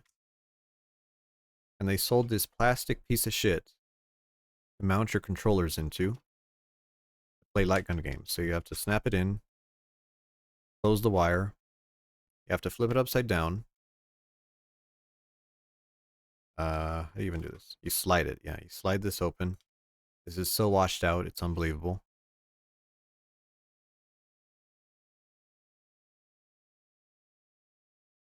Nope. Nope. Let me turn the light off. There we go. All right.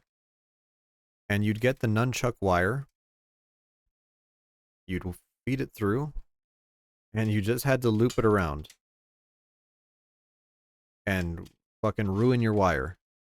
Your wire is never going to be straight again. And you can hear this thing creak. Okay, and once you have enough wire in there, I feel like I'm going to break this fucking thing. You get your cover, tuck it in the hole, like so. Get your cover, snap it up.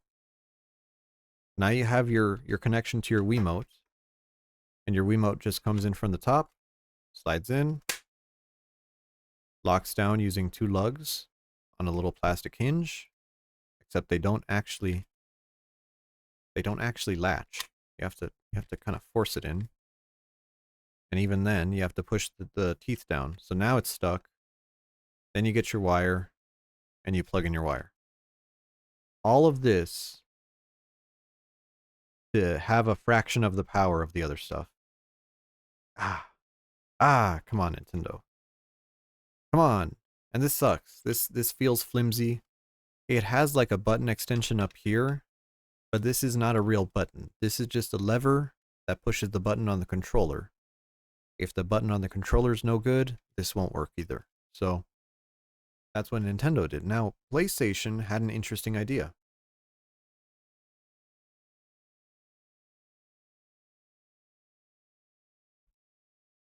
Whoa, shit. PlayStation made a big ass gun, right? They made an entire fucking rifle. And the problem with this one, number one, it's expensive.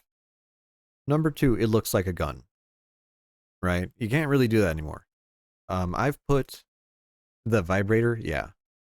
I've put tape on mine. This is just gaffer tape because I like to have a little bit of texture. Otherwise, this plastic is a little slippery for me. It has an adjustable stock, and I just pressed the PlayStation button. I just turned on my fucking PS4. Will the light turn on? Come on. Come on, turn on for me.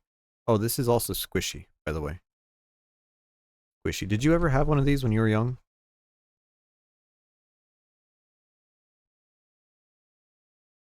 And so the buttstock is actually adjustable, right?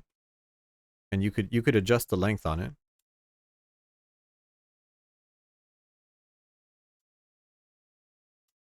You were too poor for consoles? Yeah, I was like that too. So it has fake Picatinny rails. It has a fire selector for semi-auto, burst fire, full auto. I think the only games that actually used that was SOCOM. It has a trigger, right? It's a nice trigger too. And then below the trigger, it has the PlayStation Move button. Now, this button usually brought up a menu, right? So it had a safety lock, so you didn't press it by accident, right? So you could actually lock out the button. It had your square and your triangle here. You have your buttons accessible on top. You have your controller on the bottom. You could press the button on the bottom of the magazine to reload, which is cool. You can also pump it like a pump action to fire. If you don't like the trigger, you can use the pump action, right? And then this used the generic PlayStation Move controllers. So we can take out the bottom one. That's the secondary.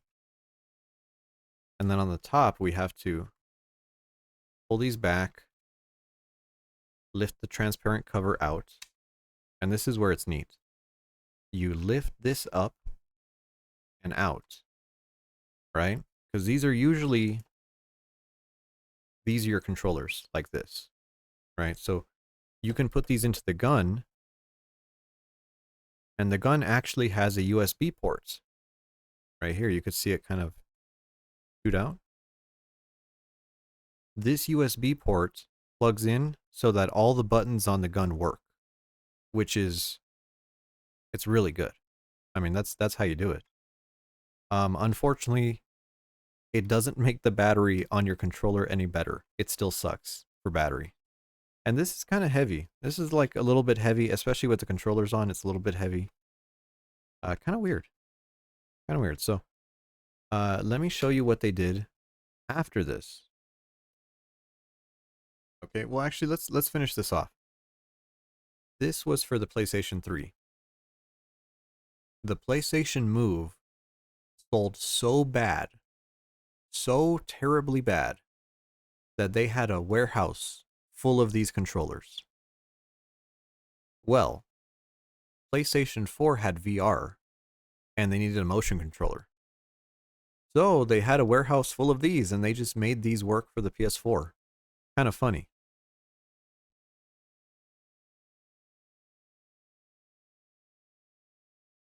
I gotta get up for this one.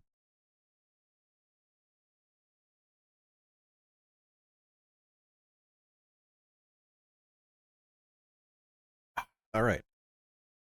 This is what replaced that other controller, right? Now you see this one is a lot less like a gun, right? You can't make guns anymore. If you make a gun controller, kids are going to get shot. So you have to make it look not like a gun. Yeah. It looks kind of sexy though.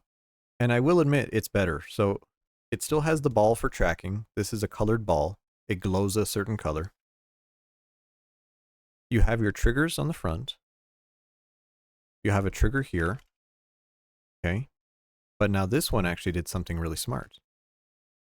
You have your full analog stick and directional buttons here. And then on the inside, you have another analog stick in your D-pad. So they just made the entire controller. And this is like much lighter. It's a lot more comfortable to use. It's a lot cheaper to make. It's a lot cheaper to buy. They bundled this with games. And honestly, it's pretty good. It also has the PlayStation 4 touchpad button, because they know people would use the touchpad on the PlayStation 4. So like this was like really good. Honestly, it was really good. Okay, now on to the more esoteric stuff.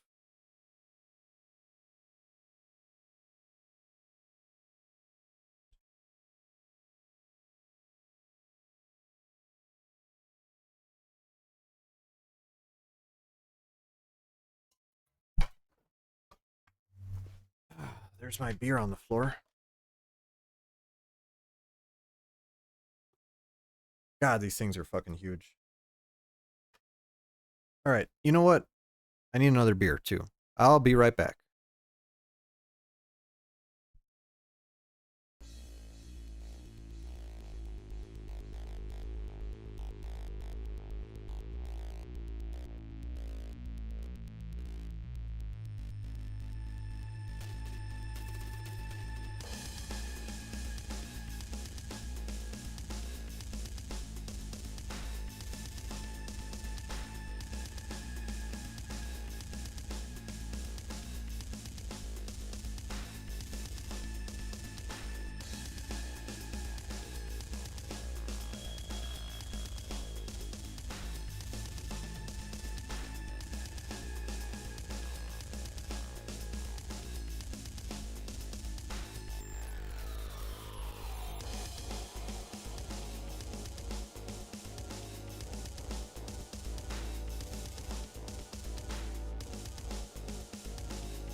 Okay. Whatever. I didn't clean up that well. There's still beer all over my floor, but I put a towel down. But these are the Ace Combat 6 controllers. Get these here. Alright, now these controllers came with Ace Combat 6 for the Xbox. I don't think there was a PlayStation version of Ace Combat 6. Kind of unfortunate.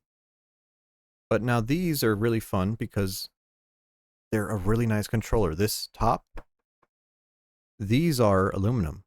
Aluminum tops. I bought this one broken, right? So if you look at the joystick here, D-pad here, joystick here, controls. You had a trigger on the bottom, you had a trigger on the top. You also had another button on the front, right? And this one was broken because it had no return spring, right? So you could see on the bottom here, there's a spring.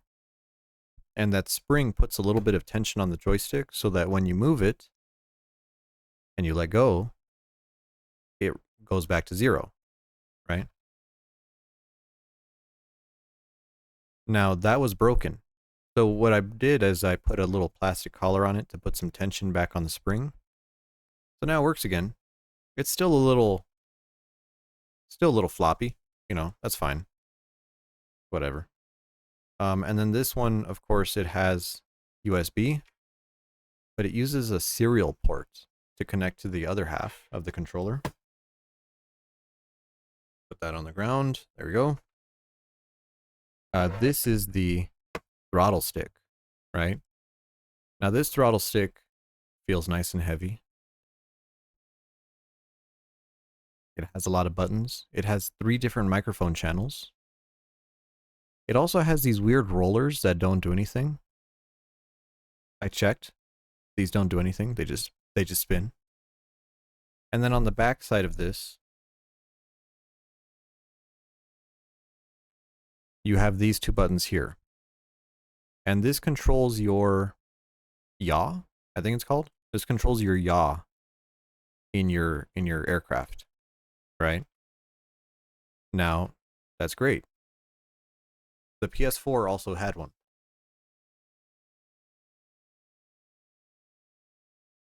When Ace Combat 7 came out for the PS4, Thrustmaster came out with a PS4 version, also an Xbox version, but it's the exact same plastic. I think the PS4 version looks better because it has blue instead of green. Now this version actually has a throttle stick that is like kind of looser, but it has a detent in the middle. You can see it kind of clicks into place, which is cool, right? You have all your buttons on your throttle. Now your flight stick rotates.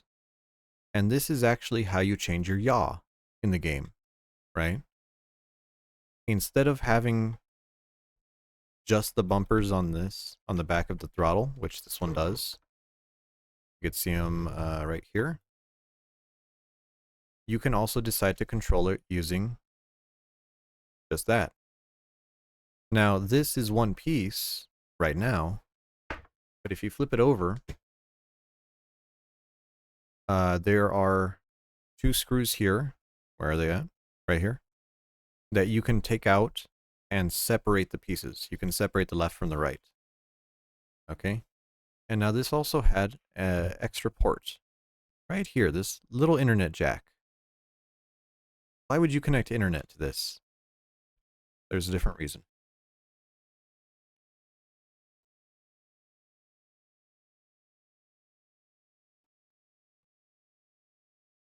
For your feet, right? If you ever actually wanted to fly like a real airplane, you can hook up pedals to control your rudder. And this is actually really cool because these pedals, I didn't know until the first time I flew an airplane. I didn't realize that these pedals are not just pedals, right? These slide like that to rotate the rudder and change your yaw. Okay? But when you're taxiing on the ground, I flew a plane. I flew a plane once. You know, I did like they call it a discovery flight where you can just take a plane up for an hour with an instructor to see if you like it. And I learned a lot, you know. But I also learned that these are like brake pedals. You see how they move like that? Also yaw, right? So when you're in the air, you're using them like this. But when you're on the ground, this controls your left brake. This controls your right brake. And you move the plane like a tractor. You hold one brake to turn the other way, you know. And I thought that was really fun. Really hard, by the way. Really, really hard.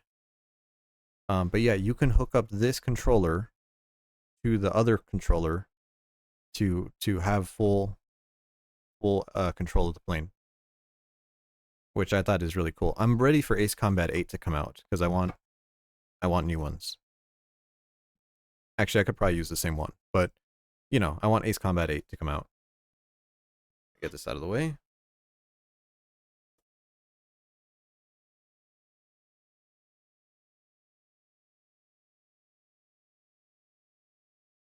This is a video game controller. This was from the Tony Hawk Shred game. Now, there were two games that used these controllers. Tony Hawk Ride and Tony Hawk Shred. Right? And now this actually has motion sensors. I think these are like infrared here. And you'll stand on this. It's flat on the bottom. You stand on this and you can move your feet on the side here and here to simulate a trick. It also has sensors on the ends of the board. And I think this also has like motion control. So you can like tilt it and move it to do tricks. The games sucked. I hate to say it. The game sucked. It's really hard to like make a game about like a real skill. Like this is getting too close to skateboarding to be fun as a game, right? But you could tell this is a controller because it has all your buttons. It has one here. It has them here, right? So it is a full controller. Technically, you could use it, you know. And then I even saw a skateboarding channel on YouTube where they bought one of these boards and they drilled holes into it and put trucks on it and made it a skateboard. And they said, "Hey, that's actually a pretty decent skateboard because it's nice and it's like nice and rigid too, you know. And this texture is it's not grip tape, but it is grippy. So you're like yeah, this is actually a skateboard." And I'm sure this made someone get into skateboarding, which is really cool.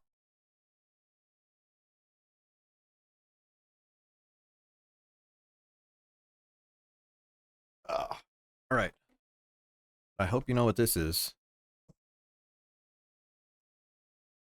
This is a fucking Wii balance board.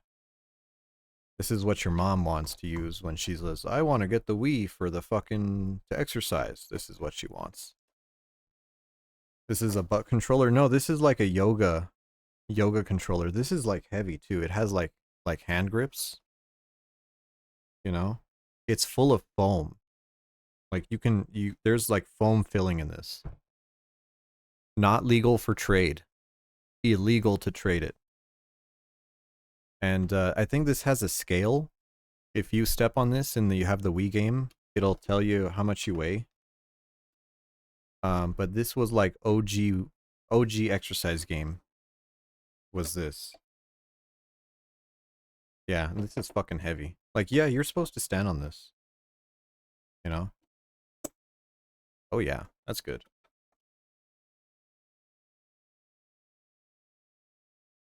You may have already seen this one. I got my Guitar Hero guitar my Wii guitar. I have the Wii one because I can connect it to my computer using Bluetooth. You know, although the fret thing, not the fret thing, the strum. This is broken. This is a little, it's on its way out. It's almost broken. Right. But this one actually comes apart. It has a lock, and you can. There you go.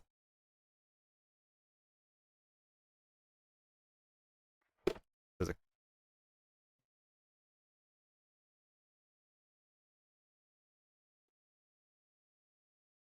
a, that's why. It's all the tape. I have too much tape in here. But yeah, it comes apart right at the neck.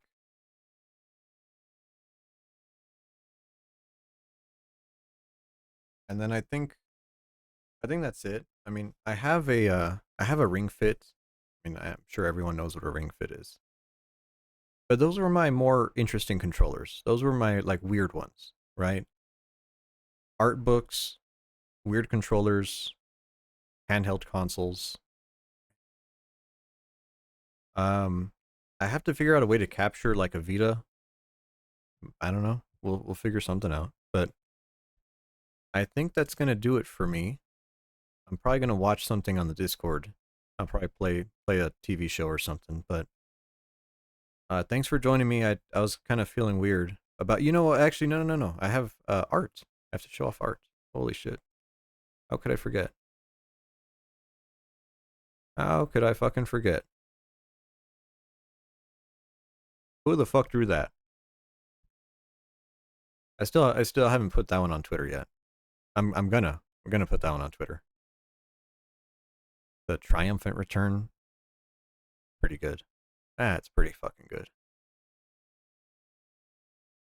That art, I really love how it came out. That one's good. I love the longer hair. The longer hair is a nice touch. That a snack original? You know it's a snack original. That's why he's snickering over there. But yeah, this one's really nice. That's where I lost my leg. Remember the shark bit off my leg? Right? And I got some other art done. These came in over the time I was banned. This one, uh, a little, a little lewd, a little bit. Like, I don't know. I don't know. That's a little spicy, freaky. It's up there. Yeah, yeah. You can see it. I uh, I also asked for some art that's full NSFW. But that's gonna go on the other Twitter. That's not going on the regular Twitter.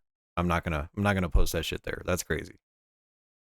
Um, and this artist, uh, XX underscore KGA O underscore O. They also drew me a little doodle. I like that. I like that one. That's really cute. That's like perfect sticker art. And then, of course, the one that I got the other day was me getting attacked underwater. And now I wasn't expecting this one to come out so hard. Like I had a concept. I was like, yeah, I really want to do that. And I found someone who did a lot of like nautical art, and I was like, all right, you know, I can dig it. You know, I think he's doing a good job. And I gave him the request. I paid him a little extra. I was like, all right, you know, is he gonna take it? And he took it. And I was like, oh shit. And you know, with Skeb, you have no idea what you're gonna get. But he knocked it out of the park. And you know, I put it on my Twitter. He put it on his. He ended up getting 11,000 likes on it, 104,000 views. Holy Jesus! Um, people really liked it. I was like, what the fuck? I didn't think it'd be so popular. That's crazy. That's like that's like the popularity of like really good porn. That's crazy. I didn't think it'd be that good. But yeah, that's what I've been up to. I I got banned last Saturday. I've been watching the sumo tournament to kind of make up for it.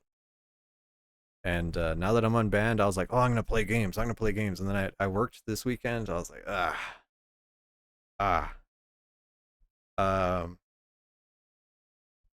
yeah, I'll be streaming something tomorrow. Oh, and I also have two more things. I almost forgot. We're back to this. I got a heart rate monitor, and I did get this working. The heart rate monitor works. So if I ever play a horror game, I'll put this on. If I play like a non-horror game, I'm kind of interested to see how it turns out. I don't want to find out that I have like a heart attack during stream. Kind of weird, but I got the heart rate monitor, and then I also got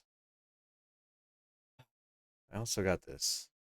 I Why did I do this? Why did I fucking do this to myself? I don't know if you recognize what this is. Ignore the fetish collar. It came with a fucking high gloss fetish collar. This is a pie shock. I got a pie shock. I can do that now. Uh, yeah. Yep. I got it working. I don't know when I'm gonna use it. I was thinking like some drunk battlefield night, whipping this bad boy out. Maybe like every death, just shock or shot. I don't know, something like that. But yeah, yeah, I tried it. I tried it on. It has instead of it has 0 to 100 for vibration and for electricity. So it has a shock setting of 100, and I tried it on my leg, and it like straightened my leg. It was like wow, this is like taser level. Oh, it's turning. Why is it blinking?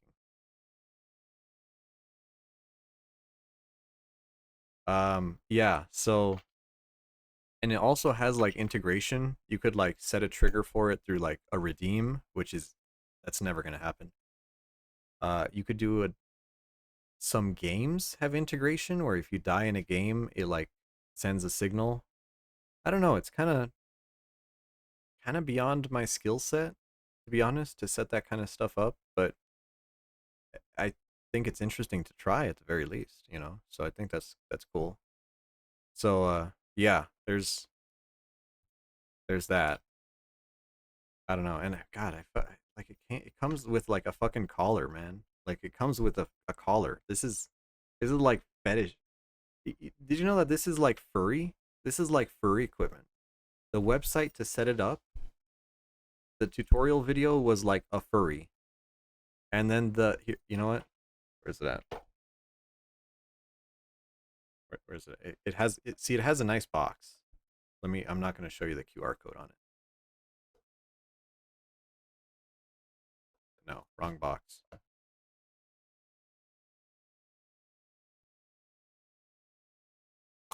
Okay.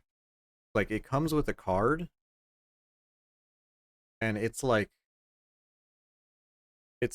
furry coated. Like holy shit. This is this is for degenerates. And the back too. Don't put it on your spine, right? Like what the fuck were they thinking? This is furry. This is furry. The tutorial video to set it up is a furry, you know? And so I got this. What am I gonna do with it? Dock myself, I guess. Um, and they were like, "Yeah, you can hook it up to a battery and fit it into a fursuit." And I was like, "What the fuck? Is that what happens at furry conventions? Is that what they're doing?" I thought they were like fucking each other, not electrocuting each other, right? Because I've used this. I've electrocuted myself. And let me tell you, I would not want. I'd be like, yeah, no, sex and this, no, this wouldn't go together. This is like, I don't know. I don't know what they were thinking. Oh, but the heart rate monitor is kind of weird, right? It's like a big belt. It goes around your chest. It's like stretchy. But I always wondered what Gloomy said when you have to lick it. And you see how it's kind of reflective there, right? You have to lick the ends here, and then you stick this onto your chest, right? So that I was like, oh, that's what she means. That's crazy. I didn't realize that. I was like, what the fuck is she talking about? Licking the fucking thing. Yeah, so that's how that works. The more you know, fucking play that PBS star. Yeah. So, that's all I got. Oh, I guess I can show you this. This is a game I'm gonna be playing soon.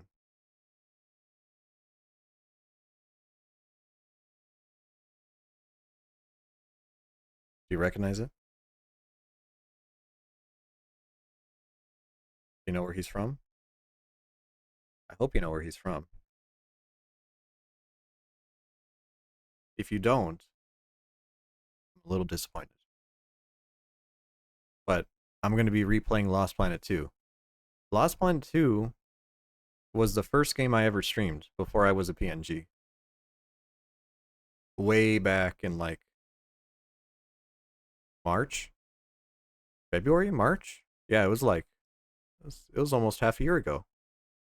And I didn't think anyone would watch, but some fucking you know how there's always those games that like really autistic people like you know like oh my god, they're playing Super Mario 3. I love Super Mario 3. I have to watch every Super Mario 3 stream. Lost Planet 2 is one of those games. I immediately had like Japanese people coming in and stream sniping and joining my lobby on a fucking 15-year-old dead game because someone was they were like, "Oh my god, someone's playing? Hop on. Hop on right now." And they yeah, fucking they did. Japanese people love Lost Planet. So, I'll be playing this on PS3 eventually. Yeah. That's tight. Yeah, it's when you know. Thanks for coming here. Um I'm not going to apologize for being gone last week, but I'm going to apologize cuz I wanted to be here last week. Hmm. I'll continue playing Metro. Actually, fuck. Silent Hill F comes out tomorrow, and I'm gonna play it. So we'll see what I do. We'll see what I do. But I'm back. I'm back, baby. Hit him with the shaka. There you go. All right. See ya. Take it easy. Goodbye. Gotta clean up all this fucking beer on the ground.